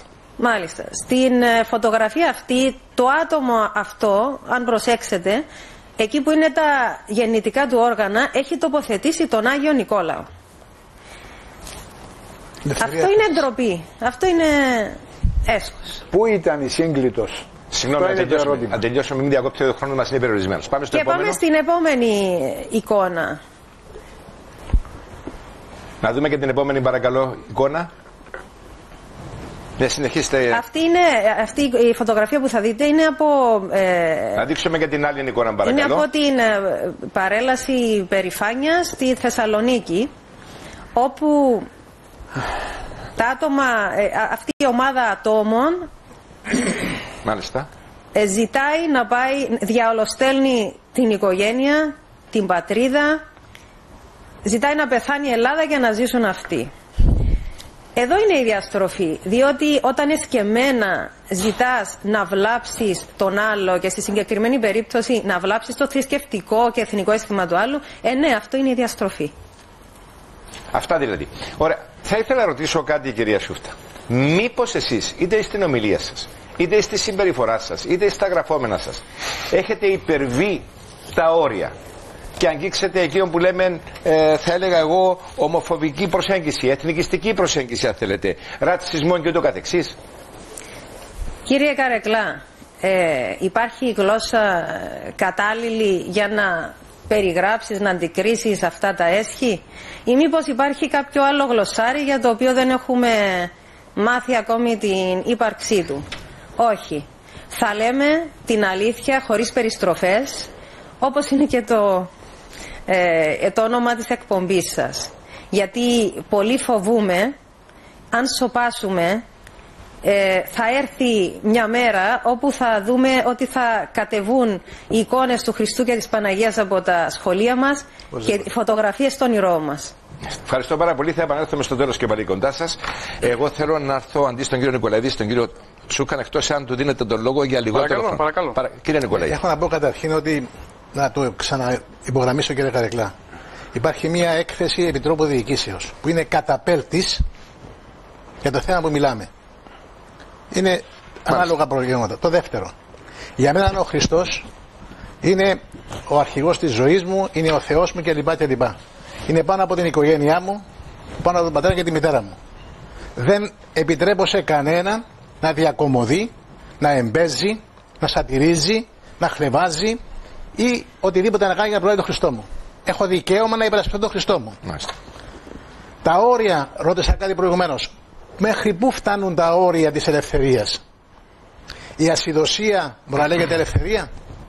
Για τον Χριστόν πάρα πολλοί μάρτυρες θυσίασαν τη ζωή τους. Και σήμερα στις μέρες μας έχουμε ανθρώπους οι οποίοι λατρεύουν τον Χριστόν, θυσιάζουν τη ζωή τους. Μπορούμε εμείς λοιπόν να εμπέζουμε αυτό το πρότυπο της πίστεώς μας με οποιοδήποτε τρόπο?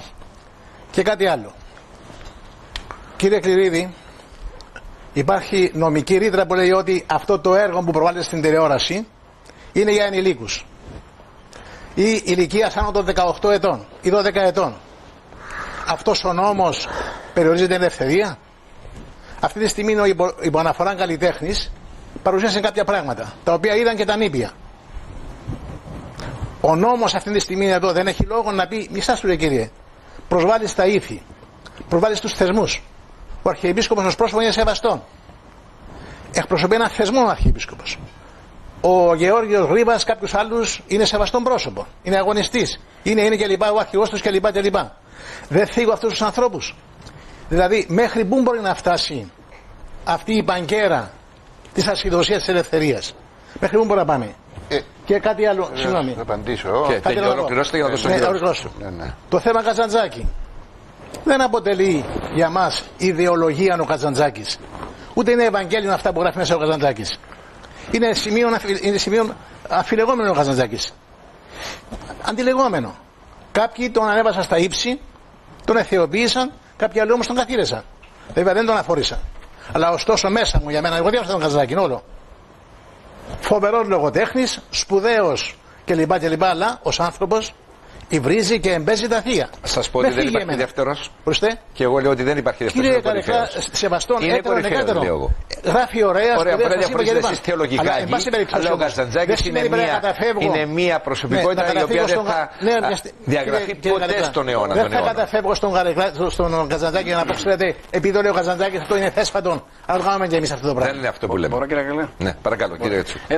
Και κάτι να πω, κύριε Τσου. Και το ότι υποστηρίχθηκε μου κάποιο συγκεκριμένο κόμμα αυτή η υπόθεση και με προβληματίζει. Και ως καθηγητής πανεπιστημίου είπα ότι αυτό που έκανε το Πανεπιστήμιο Κύπρου είναι στα μείον του. Τον άφηκε να πει ότι ξέρετε μετά από τόσα χρόνια, είπε ο κύριος Προδίδης προηγουμένως, ότι τώρα θυμήθηκε. Εδώ η κυρία Σούφτα διώκεται για κάποια πράγματα που είπαν αλήθειες. Βάζουν τον Άγιο Νικόλαο στα γενετικά όργανα του άλλου. Για ποιο σκοπό δηλαδή? Για να διακομματίσουν ποιον και τι? Εγώ αγαπώ τον Άγιο Νικόλαο. Είναι ο Άγιος μου, εν πάση περιπτώσει. Δεν φύγομαι. Θα φυγόμουν το ίδιο εάν έκαμε για τη μητέρα και τον πατέρα μου. Ευχαριστώ. Κύριε Σούκα. Έθεσε μερικά ενδιαφέροντα ερωτήματα. Και μετά από εσάς θα πάμε σε ένα πολύ πολύ σύντομο διαφημιστικό διάλειμμα και να επανέλθουμε. Έθεσε μερικά ενδιαφέροντα ερωτήματα. Θα ήθελα να τα πάρω ένα-ένα και να απαντήσω. Καταρχήν για τον Καζαντζάκη. Ο Καζαντζάκης είναι ένας βαθιά θρησκευόμενος άνθρωπος. Κατά την άποψή μου, από τους πιο βαθιά θρησκευόμενους ανθρώπους. Τα δε λογοτεχνικά του έργα, ακόμα και τα ασεβή, κατά την άποψή μου, είναι κορυφαία. Αλλά δεν είναι το θέμα μας αυτό. Η αναφορά μου στον Καζαντζάκη δεν ήταν για να τον κάνω ιδεολογία τον Καζαντζάκη, κύριε Νικολαίδη. Είναι για να αναφερθώ ότι στην ιστορία της λογοτεχνίας, στην ιστορία της καλλιτεχνικής έκφρασης, πάντοτε οι καλλιτέχνες και οι λογοτέχνες και οι άνθρωποι των γραμμάτων οθούν τα όρια του κατανοητού. Όχι όλοι. Όχι όλοι. Εμένα με ενδιαφέρουν αυτοί που τα οθούν. Άρα λοιπόν, αυτοί που οθούν τα όρια της ανθρώπινης εμπειρίας και με προβληματίζουν για πράγματα που δεν με προβλημάτισαν ποτέ. Αυτό έκανε ο Σάλμαν Ρούστι, αυτό έκανε ο Καζαντζάκης, αυτό κάνει κάθε σοβαρός καλλιτέχνης που σέβεται τον εαυτό του. Πειραματίζεται με τα όρια. Έρχομαι τώρα στο θέμα των ορίων. Πάρα πολύ καλό ερώτημα, κύριε Νικολαίδη. Ποιος θέτει τα όρια? Υπάρχουν όρια? Βεβαίως και υπάρχουν όρια. Τα όρια είναι κοινωνικώς ορισμένα. Τα όρια δεν είναι άχρονα, δεν είναι μεταφυσικά. Τα όρια του 17ου αιώνα δεν είναι τα όρια του 21ου αιώνα. Το 1517 σηκώνεται ο Μαρτίνος Λούθυρος και τυχοκολλείται σε 94 θέσεις του κατά του Πάπα. Και λέει στον Πάπα ουσιαστικά είσαι ανήθικος. Αυτό, κύριε, ήτανε ασεβές. Αυτό ήτανε προκλητικότατο. Το να σηκώνεται υπερεύει τα όρια ο Λούθυρος κάνοντας το αυτό. Κάθε φορά λοιπόν το τι συνιστά όριο είναι αυτό το οποίο θέτει η κουλτούρα μας, η νομική μας τάξη, ο νομικός μας πολιτισμός και η δική μας αυτοκατανόηση. Δεν υπάρχουν όρια τεθειμένα διαπαντός. Είπετε κάτι και έτσι παρεμβαίνω για να υπάρχει μια ζωντάνια στη συζήτησή μας. Και το στέκομαι σε αυτό το οποίο είπε ο κύριος Κλειδίδης νωρίτερα, προηγουμένως. Ότι υπάρχει και η αρχή της αναλογικότητας, αν είμαι σωστός, κύριε Κλειδίδη.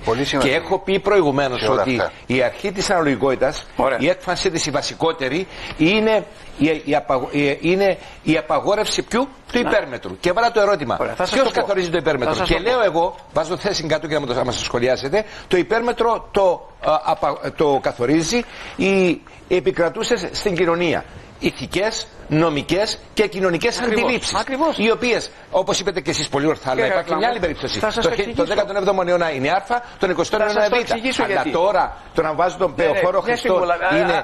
Αν παρακολουθήσετε λίγο τη σκέψη μου.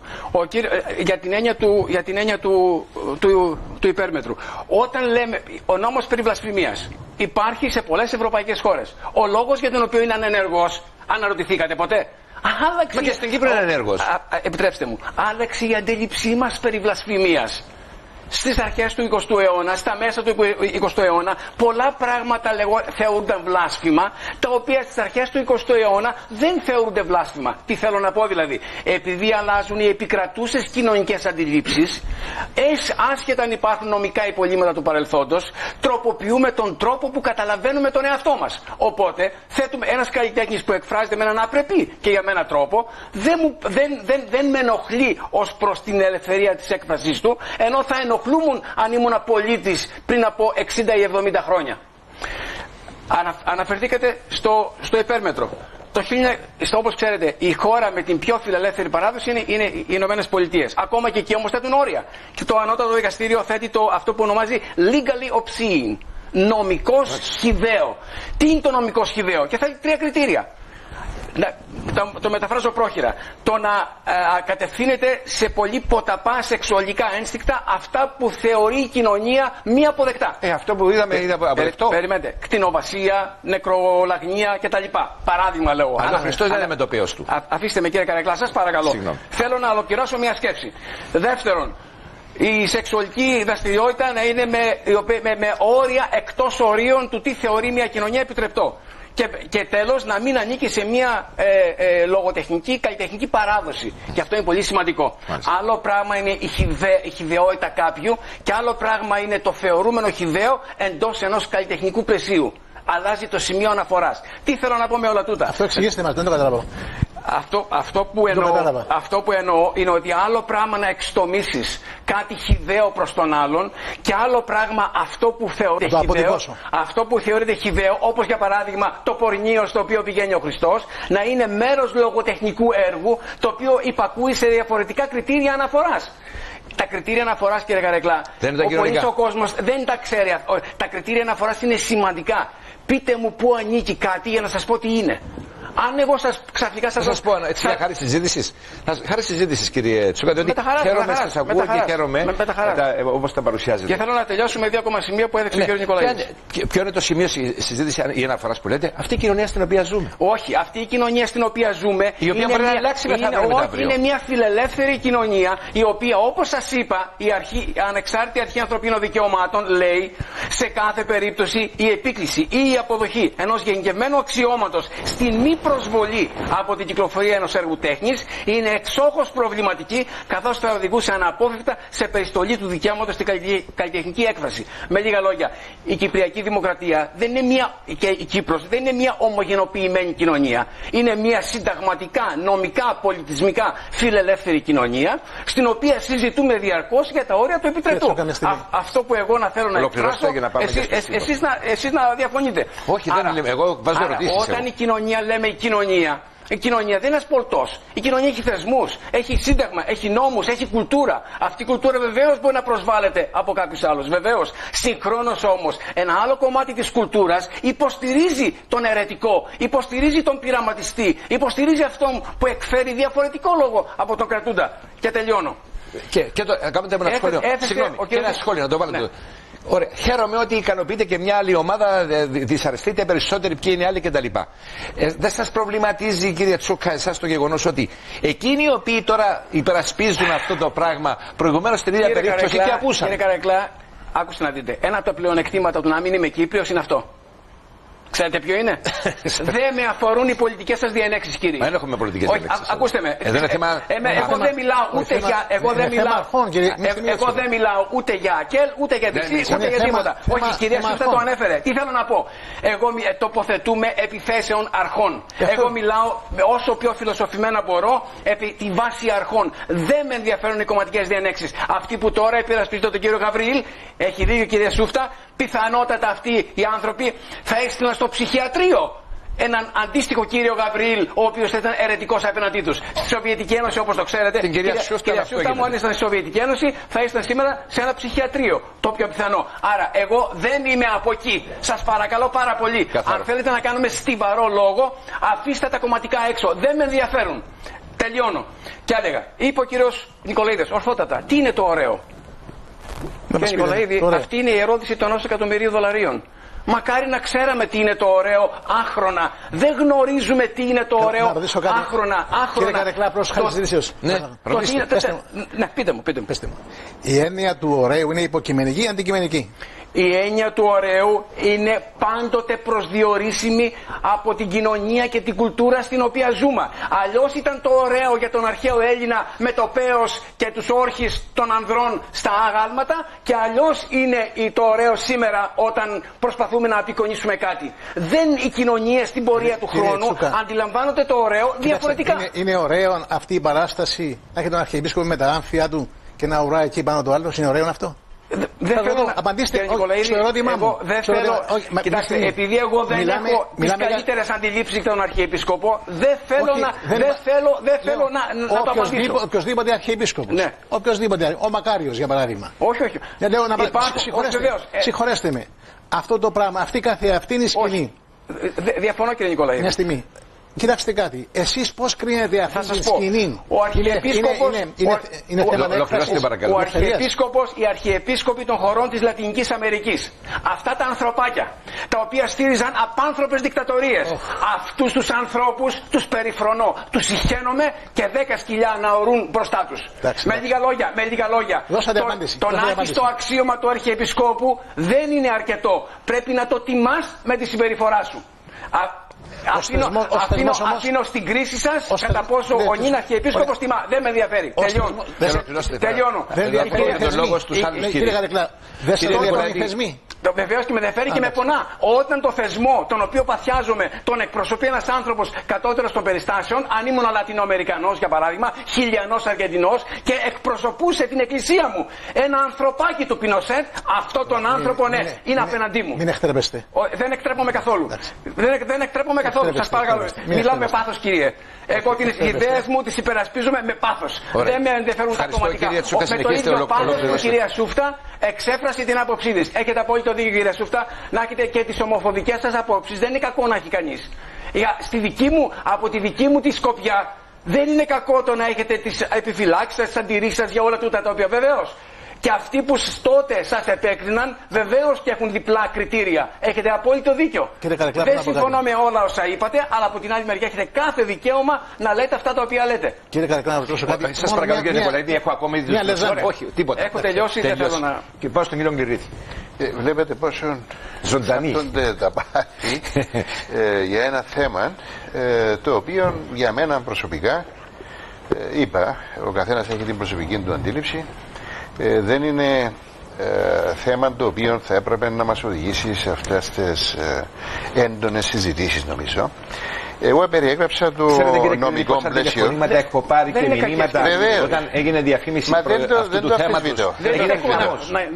Δεν το αμφισβητώ, αλλά αυτό το πράγμα να είστε σίγουροι ότι σε ένα μήνα θα περάσει. Ούτε καν πως έγινε. Ξέρω την Κύπρο, την έχω ζήσει την Κύπρο. Εδώ πέρασαν πραξικοπήματα, πέρασαν δολοφονίες, πέρασαν και για δυο άλλα χειρότερα πράγματα. Εν πάση περιπτώσει όμως, σημασία έχει το εξής. Εδώ είναι που πρέπει να καταλήξουμε. Όρια υπάρχουν, ο νόμος θέτει όρια. Τα όρια είναι η προστασία της υπόλοιψης του ατόμου, που είναι σοβαρών όριων, και το όριο είναι αυτό που είπα, το μέτρο της αναλογικότητας. Για ένα δικαστή, αν οδηγηθεί η υπόθεση, διότι τελικός κριτής σε όλα αυτά τα οποία συζητούμε είναι αν εγερθεί κάποια υπόθεση ενώπιον δικαστηρίου. Εγώ λέω ότι δεν θα έρθει. Και δεν πρόκειται να πάει ούτε ο κύριος Τάδε είτε οποιοδήποτε άλλο στο δικαστήριο. Εγώ λέω, ζούμε σε μια κοινωνία του 2020 σε αυτό που λέγεται Κύπρος. Με τις επιδράσεις. Ακούστηκαν οι απόψεις εκατέρωθεν, έντονες και για τις δύο πλευρές, σεβαστές και για τις δύο πλευρές να εκφράζουν την άποψή τους. Για μένα αυτό είναι το σημαντικότερο. Να ακούγονται οι απόψεις. Διότι είπα, αν ζούσαμε σε άλλες κοινωνίες, δεν θα επιτρέπεται να ακούγονται αυτές οι απόψεις. Αυτό είναι πολύ σημαντικό. Το οποίο γίνεται σήμερα. Στην Τουρκία διώκονται. Όσοι κάνουν καρικατούρα του Ερντογκάν, στην πρώην Σοβιετική Ένωση, σε αυταρχικά, δικτατορικά καθεστώτα κτλ. Όμως, να πω δύο σημεία μόνο από τα όσα έχω ακούσει. Εγώ συμφωνώ ότι οι νόμοι δεν πρέπει να εφαρμόζονται με 2 μέτρα και 2 σταθμά. Και συμφωνώ επίσης ότι ακόμα και οι ιδιώτες όταν κατακρίνουν πρέπει να είναι συνεπείς. Δεν πρέπει να εφαρμόζουν 2 μέτρα και 2 σταθμά. Είτε είναι πολιτικό κόμματα, είτε είναι οποιοδήποτε, είτε είναι εισαγγελικές αρχές, είτε είναι δικαστήρια. Πρέπει όλοι να εφαρμόζουν τις ίδιες αρχές, τους ίδιους νόμους, ακέραια, ανεξάρτητα, αμερόληπτα και με το ίδιο τρόπο και πάθος. Το δεύτερο είναι, για μένα είναι δυσάρεστο το γεγονός ότι πολιτικοποιήθηκε το θέμα. Δεν έπρεπε να πολιτικοποιηθεί το θέμα. Ναι μεν, οφείλω να το πω αυτό, και ο καλλιτέχνης έστειλε κάποια πολιτικά μηνύματα, πιστεύω. Κομματικά εννοείται. Κομματικά. Έστειλε. Όταν βάζεις, ας πούμε, το κασκόλ μιας ποδοσφαιρικής ομάδας, όταν πιάνεις τον γρίβαν που ξέρουμε τι αντιπροσωπεύει, που σε ποιο χώρο ανήκει, την εκκλησία, έστειλε κάποια πολιτικά μηνύματα. Όμως δεν σημαίνει αυτό, επειδή ο κύριος Γαβρίλ έστειλε κάποια πολιτικά μηνύματα, ότι θα έπρεπε να πολιτικοποιηθεί το θέμα. Είναι δύο διαφορετικά πράγματα. Τα κόμματα έπρεπε να μείνουν εκτός. Δεν έπρεπε να έχουν την οποιαδήποτε ανάμειξη. Ούτε θέση να εκφράσουν, ούτε τίποτα. Το μόνο το οποίο υπάρχει σε αυτήν την υπόθεση, κατά εμέ, από νομικής πλευράς, είναι το θέμα του πειθαρχικού, που είναι αυτό το οποίο προωθήθηκε. Δεν πιστεύω ότι θα υπάρξει ούτε ποινική δίωξη, ούτε πολιτικής φύσεως αγωγές. Θα δικαστεί το θέμα, σε εισαγωγικά θα δικαστεί μόνο σε επίπεδο πειθαρχικό. Τώρα, αν οι κανονισμοί του πειθαρχικού είναι απειρχαιωμένοι, αν χρήζουν αναθεώρησης, αυτό είναι άλλο θέμα. Όμως με βάση το εφιστάμενο πλαίσιο τίθεται θέμα πειθαρχικής εξαίρεσης, κατά τη γνώμη μου. Να τελειώσω με το εξής. Κάποτε ένας δικηγόρος, πολύ γνωστός στην Κύπρο, καταδικάστηκε σε φυλάκιση για ασέβεια την οποία επέδειξε στο πρόσωπο του δικαστηρίου, διότι ενώ διεξαγόταν μια δίκη, είπε ότι εσείς κύριοι δικαστές, αντί να ανταλλάσσετε ραβασάκια μεταξύ σας, έπρεπε να ακούτε και να παρακολουθείτε τη διαδικασία. Τον κάλεσαν να απολογηθεί, δεν απολογήθηκε, τον έβαλε φυλακή. Τον έστειλε φυλακή. Το ανώτερο δικαστήριο επεκύρωσε τη φυλακή. Κατέληξε στο Ευρωπαϊκό Δικαστήριο. Τι είπε το Ευρωπαϊκό Δικαστήριο? Η ελευθερία του λόγου. Ο δικηγόρος, ακόμα και στην αίθουσα του δικαστηρίου, έχει δικαίωμα να εκφράζεται απερίσπαστα, εννοωμένου ότι πρέπει να προστατεύσει τα συμφέροντα του πελάτη του. Όμως επαναλαμβάνω ότι αυτή η ελευθερία του λόγου υπόκειται σε όρια. Και η αρχή, πράγματι η Εθνική Αρχή για τα Ανθρώπινα Δικαιώματα, αγαπητέ συνάδελφε, όντως είπε αυτόν το οποίο έχετε πει, αλλά η ίδια αρχή σήμερα έκαμε την έκθεση που είπε ο κύριος Νικολαίδης. Είναι άλλη επιτροπή αυτή. Είναι ο Επιτροπός Διοικήσεως. Όχι, είναι η Εθνική Ανεξάρτητη Αρχή Ανθρωπίνων Δικαιωμάτων. Η Εθνική Αρχή. Κύριε Κυρίδη, είναι ο Επίτροπος Διοικήσεως εδώ. Ναι, αλλά όχι υπό την ιδιότητα του σαν Επίτροπος Διοίκησης. Παρακάθισε υπό την ιδιότητα του σαν Εθνική Ανεξάρτητη Αρχή και με παραπομπές στην νομολογία του Ευρωπαϊκού Δικαστηρίου έκρινε ότι έχουμε ξεπεράσει κατά τη γνώμη της αρχής το όριο. Όλα αυτά δυστυχώς έχουν έναν πολύ μεγάλο υποκειμενικό στοιχείο. Δυστυχώς σε αυτά τα θέματα δεν θα βρούμε την αντικειμενική αλήθεια. Ούτε και εκείνος ο οποίος κάποτε, αν κριθεί να δικάσει την υπόθεση, θα βρει την αντικειμενική αλήθεια. Υπάρχει ένα μεγάλο υποκειμενικό στοιχείο, το οποίο συνταυτίζεται με τα βιώματα του κάθε ανθρώπου, με τα πιστεύω του, με τα κοινωνία όπως έχει λεχθεί, στην οποία ζει και στην οποία κινείται. Όμως εγώ συστήνω κάτι. Ήρεμα, ψύχρεμα. Υπάρχουν οι απόψεις, ανταλλάσσονται οι απόψεις. Είναι ευχάριστο ότι δεν καταλήξαμε όπως κατέληξα στο Παρίσι, που είχαμε διαδηλώσεις, δολοφονίες κτλ. Είμαι θα πιο πολιτισμένη φαίνεται κοινωνία. Ο κύριος Κλείος Ροδίτης. Μετά το διάλειμμα γίνεται? Όχι, μετά το διάλειμμα θα βάλω ακόμα ένα γύρο το κλείσιμο. Πέστε την άποψη σας.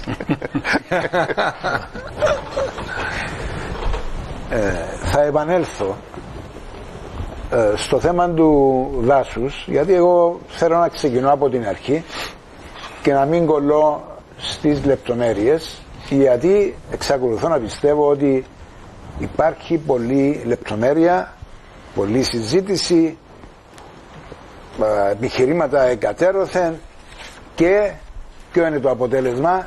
0 είναι το αποτέλεσμα, γιατί χάνουμε την αρχή. Ποια είναι η αρχή για μας τους λογοτέχνες ή τους ευρύτερα σκεπτόμενους? Γιατί δεν έχουμε καμιά ειδικότητα εμείς οι λογοτέχνες? Ποιο είναι το πρόβλημα του ανθρώπου? Τι γίνεται αυτή τη στιγμή στον πλανήτη ολόκληρο? Αρχίζοντας από παλιά, χειροτερεύει η κατάσταση όσον αφορά τον φόνο ανθρώπου από άνθρωπο. Πόλεμοι συνεχείς, τοπικοί, περάσαμε παγκοσμίους, απίστευτα πράγματα. Το πρόβλημα είναι ο φόνος. Το πρόβλημα είναι να γίνει ο άνθρωπος άνθρωπος. Και για να το κατορθώσει συστήνει κοινωνίες. Και ξεκινά από τη θρησκεία. Κανένας πολιτισμός δεν υπάρχει που να μην έχει ξεκινήσει από θρησκεία. Ο Έλιοτ αναφέρεται τον Καζαντζάκη, αναφέρεται ξενικά ονόματα που δεν αναγνωρίζω. Ο Έλιοτ το 1930 είπε αυτή τη στιγμή, 31 κατά ακρίβεια, αυτή τη στιγμή γίνεται μια προσπάθεια να συνεχίσει η ανθρωπότητα να είναι πολιτισμένη χωρίς το χριστιανισμό. Αυτό το πείραμα θα αποτύχει. Και το πείραμα απέτυχε. Και αποτυχάνει. Και αποδείχτηκε με το τι έγινε στο κέντρο της Ευρώπης. Μαζικές δολοφονίες μιας φυλής από άλλη φυλή.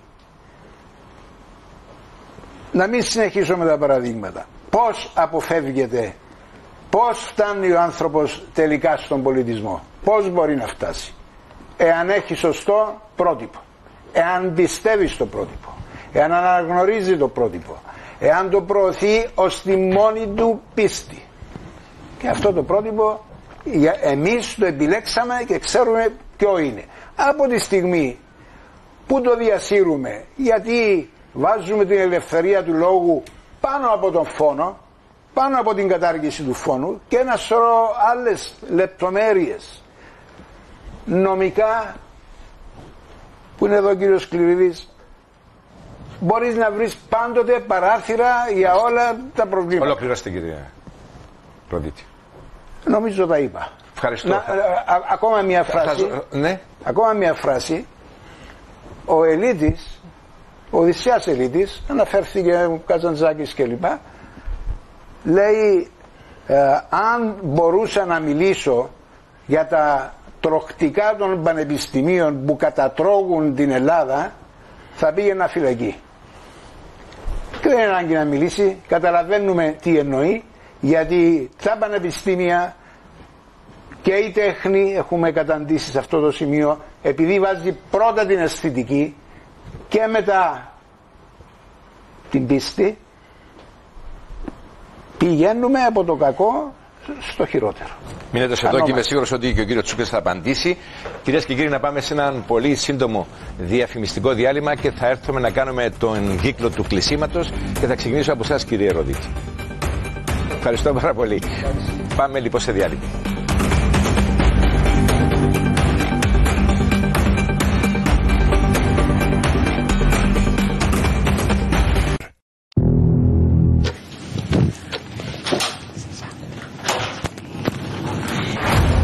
Όταν μπήκατε στην τουαλέτα, καλύψατε τα μικρόφωνά σας. Όχι. Εφόσον παραβιάσατε έναν από τους βασικότερους κανόνες του Big Brother. Big Brother. Τρίτη με Πέμπτη στις 9:20 και ζωντανά την Παρασκευή στις 9 το βράδυ στο Σίγμα.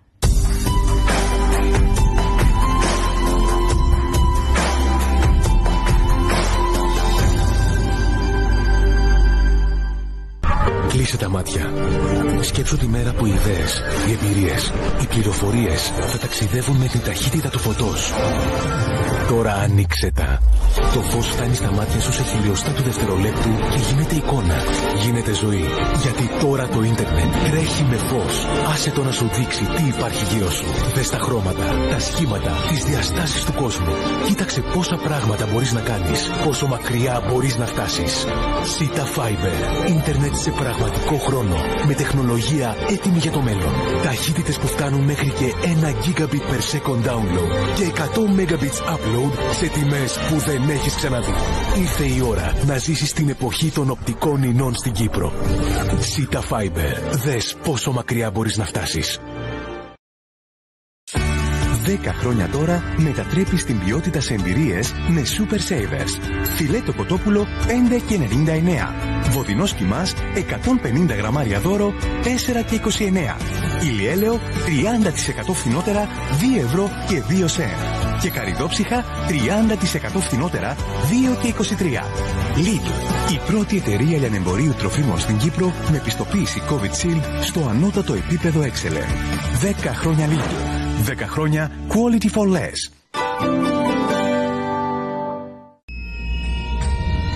Όταν έχεις τόσο δυνατό πονοκέφαλο, Panadol Extra Advance. 3 φορές πιο γρήγορη απορρόφηση για δράση στο δυνατό πόνο. Panadol Extra Advance. Διώξτε τον πόνο. Απολαύστε τη ζωή. Κάποιες συνταγές είναι πιο νόστιμες όταν τις ετοιμάζουμε μαζί. Βάζουμε λίγη ευτυχία, αρκετή αγάπη, μια δόση διασκέδασης και τέλος ένα πεντανόστιμο άγγιγμα. Γιατί η Νουτέλα προσθέτει πάντα κάτι νόστιμο. Νουτέλα, είναι καλό να είμαστε μαζί. Και δεν είμαι και σε κατάσταση που μπορώ να πατήσω το πόδι μου έτσι και να πω κάτι. Να πω ότι να υποστηρίξω τον εαυτό μου. Είμαι λίγο συναισθηματικά. Είναι μια σχεδόν κωμική φιγούρα αυτή. Αυτή η εικόνα για το δικό σου επίπεδο δεν είναι προς συζήτηση. Ότι είχα βγει ραντεβού και φιλιόμουν με τον Παπαστρού. Τους έχω συμπαθήσει πάρα πολύ, αλλά νομίζω δεν υπάρχει θέση για μένα στο παιχνίδι αυτό. Τι εννοείς δεν έχεις θέση στο παιχνίδι, δεν καταλαβαίνω. My Style Rocks. Καθημερινά στις 6 και 10.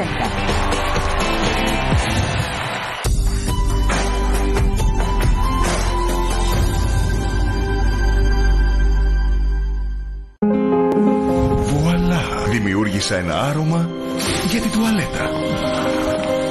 Ενδιαφέρον, αλλά υπάρχει ο τρόπος του Bref. Νέο Bref Deluxe, εμπνευσμένο από τα πιο εκλεπτισμένα αρώματα, αστραφτερή καθαριότητα και επιπλέον πολυτελές άρωμα για την τουαλέτα σας. Μπράβο. Νέο Bref Deluxe. Ο δρόμος προς τις κορυφαίες επιδόσεις είναι απαιτητικός. Χρειάζεται κάθε μέρα να δίνουμε τον καλύτερό μας σε αυτό. Φρέσκο γάλα Χαραλαμπίδης Κρίστης. Το καλύτερο στη διατροφή μας. Χαραλαμπίδης Κρίστης. Το καλύτερό μας. Το καλύτερο στη διατροφή μας.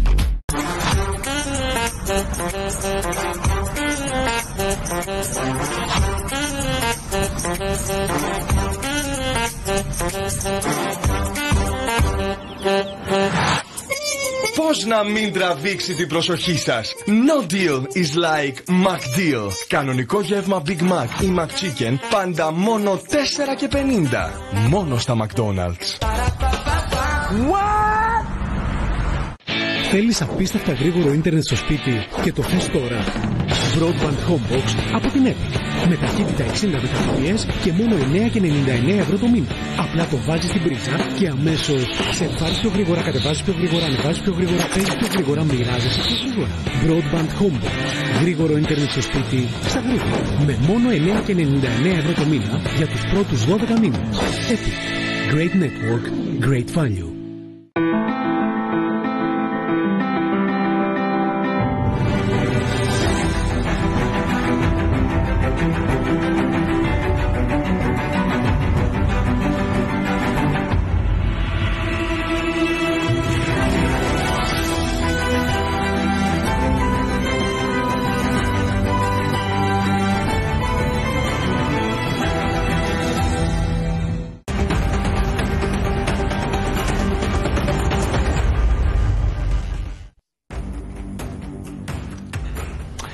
Χωρίς περιστροφές λοιπόν, μια έντονη συζήτηση εδώ στο στούντιο μαζί μας όσον αφορά τα όρια της ελευθερίας, της έκφρασης του λόγου και στην τέχνη με πανεπιστημιακούς αλλά και λογοτέχνες.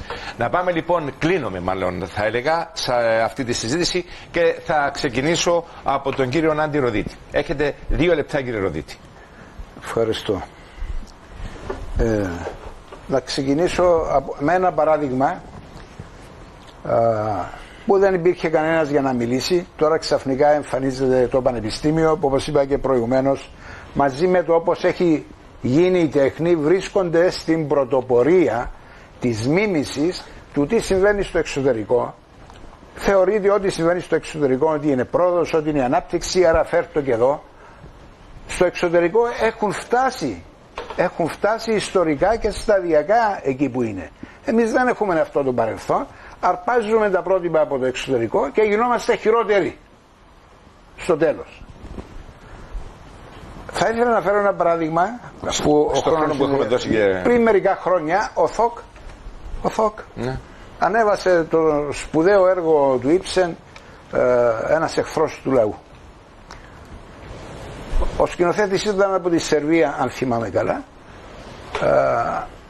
Πήραν το έργο και το εφάρμοσαν, το διασκεύασαν τάχα να είναι πάνω στην κυπριακή πραγματικότητα.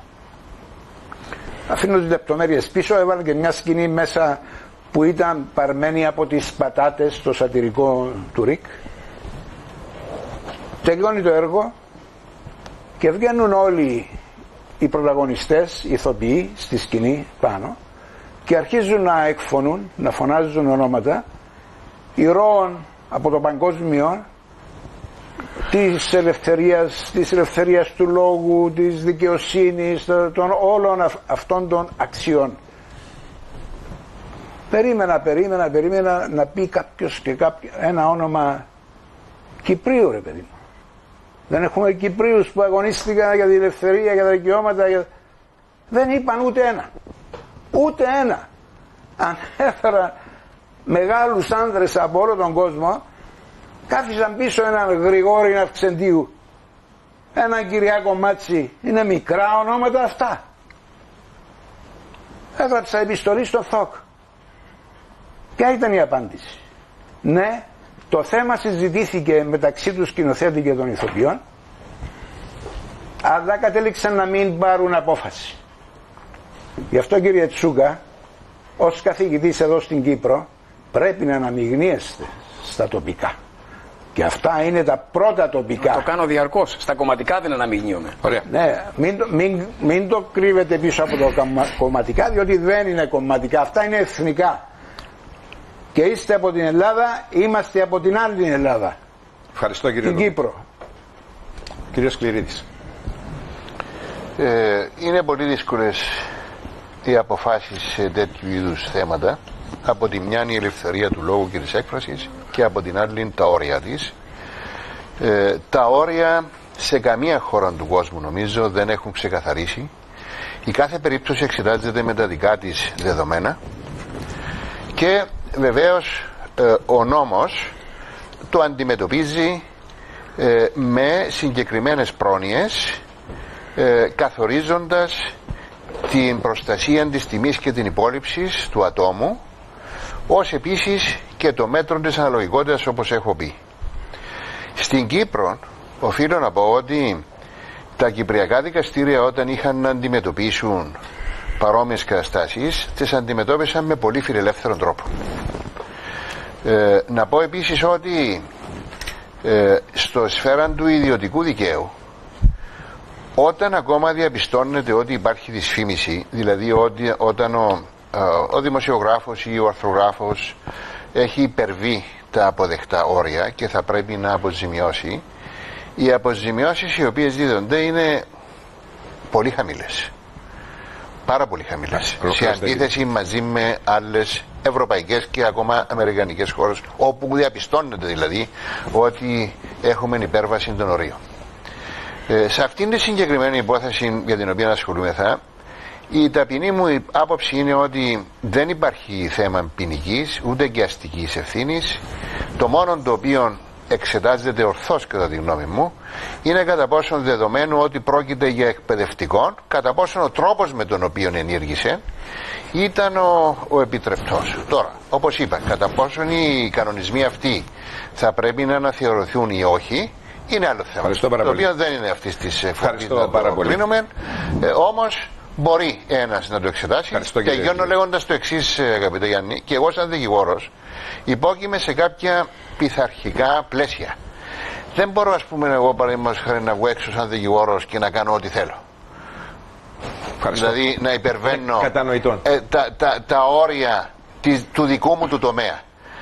Για όλους μας υπάρχει κάποιον όριο. Ας το κρίνουν εκείνοι που θα πάρουν τις αποφάσεις και δεν τους ζηλεύω καθόλου. Παρακαλώ, ευχαριστώ πάρα πολύ, κύριε Τσούκα. Όσο μπορείτε και εσείς σύντομα, γιατί έχουμε ξεπεράσει το χρόνο. Θέματα σαν αυτό που συζητούμε είναι εγγενώς επίμαχα θέματα. Οι διαφωνίες που είδαμε σήμερα, εγώ με τον κύριο Ροδίτη, τον κύριο Νικολαίδη, είναι απολύτως θεμιτές και θα έλεγα ευκταίες. Πρέπει να μπορούμε να συζητούμε. Το θέμα της ελευθερίας του λόγου, με αφορμή το συγκεκριμένο ζωγράφο, ήρθε ξανά στη δημοσιότητα και ήταν αφορμή να σκεφτούμε ένα πολύ επίμαχο θέμα. Θα το θέσουμε σε ελαφρώς πιο φιλοσοφική βάση. Το υπενήχθηκε ο κ. Ροδίτης όταν είπε ότι στις σημερινές κοινωνίες προέχει η αισθητική και μετά η πίστη. Κατά βάση έχετε δίκιο, αλλά θα το έθετε λίγο διαφορετικά. Στις σύγχρονες κοινωνίες προέχει η ελευθερία και έπεται η πίστη. Τι είναι το τόσο σημαντικό με την ελευθερία? Γιατί είμαστε αιμονικοί σχεδόν με την ελευθερία, για ένα και μόνο λόγο, που ξεκινά στην αρχαία Αθήνα, στην αρχαία Ελλάδα. Διότι ο ελληνικός πολιτισμός και τη συνέχεια ο δυτικός πολιτισμός είναι ο πολιτισμός, ο μόνος πολιτισμός στην ανθρώπινη ιστορία που αφήνει το νόημα ανοιχτό. Το νόημα της ζωής. Το τι σημαίνει να ζω. Πώς οργανώνω την κοινωνία μου, τους θεσμούς μου. Αυτό δεν έχει τεθεί άπαξ διαπαντός. Προκύπτει από την ατελεύτητη διαβούλευση και τον αναστοχασμό ελεύθερων κοινωνιών. Αυτό προφυλάσσει πάνω απ' όλα η ελεύθερη κοινωνία. Το θέμα της πίστης, βεβαίως, σας μίλησα ως χριστιανός. Τα παιδιά μου στο σχολείο υπέγραψα να έχουν κατηχητική διδασκαλία χριστιανική. Σαφέστατα. Αλλά ο δικός μου ο Χριστός τον ερμηνεύω διαφορετικά, κύριε Νικολαίδη, από άλλοι τον ερμηνεύουν. Ο δικός μου ο Χριστός είναι διαφορετικός από το Χριστό του Αρχιεπισκόπου, για παράδειγμα. Και αυτό είναι ένα πάλι ενδιαφέρον θέμα. Και τελειώνω εδώ. Δεν κατανοούμε τον Χριστό με τον ίδιο τρόπο όλοι, όσοι θεωρούμε τον εαυτό μας πιστό. Αυτό, όπως ξέρετε πολύ καλύτερα από μένα ως θεολόγος, Όλη η ερμηνευτική φιλοσοφία ξεκίνησε από αρχές της, κύριε Ροδίτη, με την ερμηνεία της βίβλου. Η βίβλος δεν έχει τεθειμένες αλήθειες τις οποίες παίρνουμε άκρητα παρά μόνο αν είμαστε τίποτα βλαμμένοι πεντηκοστιαίοι Αμερική που το κάνουμε αυτό. Η βίβλος έχει αλήθειες τις οποίες τις ενσωματώνουμε στα εκάστοτε συμφραζόμενα της ζωής μας. Είναι μια ατελεύτητη ερμηνεία. Ερμηνεύεται τον Χριστό αρχαιοελληνικά. Και ο αρχαιοελληνικός πολιτισμός έφτασε σε αδιέξοδο και γι' αυτό επέλεξε τον Χριστό. Ας μείνουμε εδώ και θα πει κύριο Τσούκα στον τελευταίο λόγο. Όχι, παρακαλώ. Κύριε Νικολαίδη. Εγώ θα είμαι λακωνικός, κύριε. Πολύ λακωνικός, με ευκολύνεται. Θα δώσω λίγο χρόνο περισσότερο στην κυρία Σούφτα, η οποία θέλει έντυπωση δεύτερη φορά και να κάνει και το σχόλιο της και τον επίλογο της. Η έννοια της ελευθερίας ταυτίζεται με το ήθος. Δεν υπάρχει αήθης ελευθερία. Και ούτε είναι αφηρημένη έννοια η ελευθερία.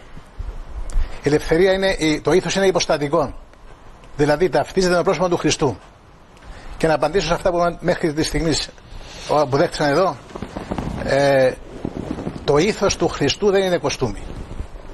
Να το κόβει ο καθένας και να το ράβει ανάλογα με τα μέτρα του. Είναι φαρδί μου, το κοντένω. Είναι μακρύ μου κλπ.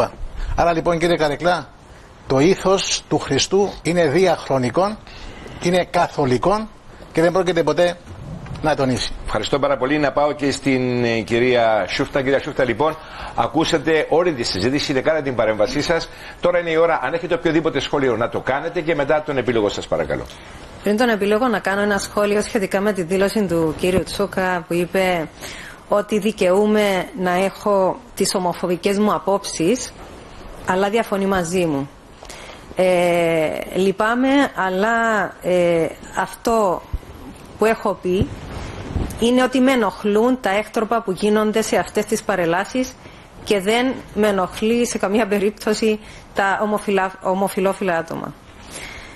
Τώρα, με όλο αυτό το θόρυβο που έγινε με αφορμή τα έργα τέχνης του κύριου Γαβριήλ, έχω να πω ότι το ευχάριστο είναι ότι ανησυχήσαμε, ότι οργιστήκαμε, ότι αηδιάσαμε, διότι ο Χριστός μας ξανασταυρώθηκε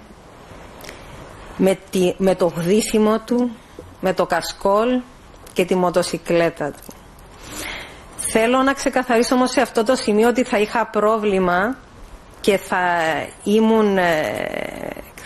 θα ήμουν εναντίον και πάλι εάν στη θέση του Γρίβα ή του Αρχιεπισκόπου ήταν ένα άτομο όπως από τον ίδιο ιδεολογικό χώρο στον οποίο ανήκει ο κύριος Γαβριήλ, αν ήταν ο Δημήτρης Χριστόφιας, αν ήταν ο Εζεκίας Παπαϊωάννου.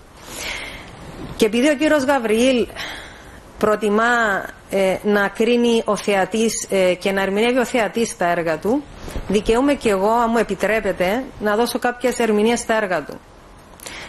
Τα ούρα πάνω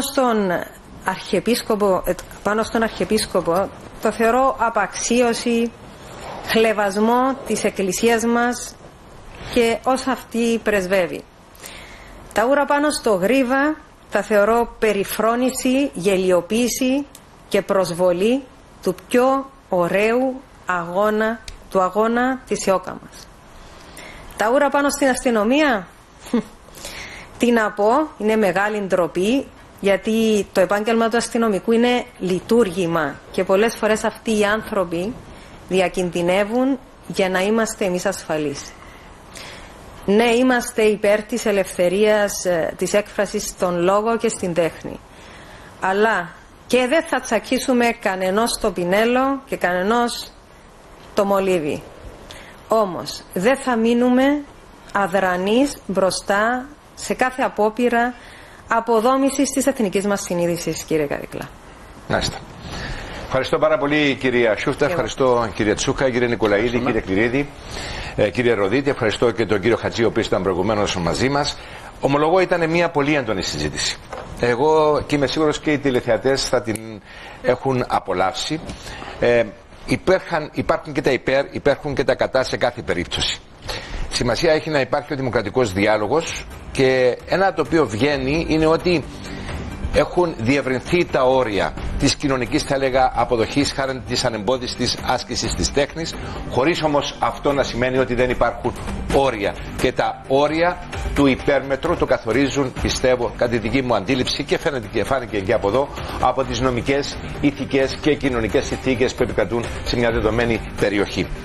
Πιστεύω ότι θα πρέπει να προβληματιστούμε, και το πρόβλημα εδώ πέρα παίρνει άλλη διάσταση, καθότι με την αφορμή που ξεκίνησε αυτή η συζήτηση, ότι είναι, όπως έχει πει ο κ. Σκληρίδης, ένας εκπαιδευτικός στον οποίο έχουμε εμπιστευτεί τα παιδιά μας. Αυτό δεν είμαστε που θα το λύσουμε, είναι κάποιοι άλλοι.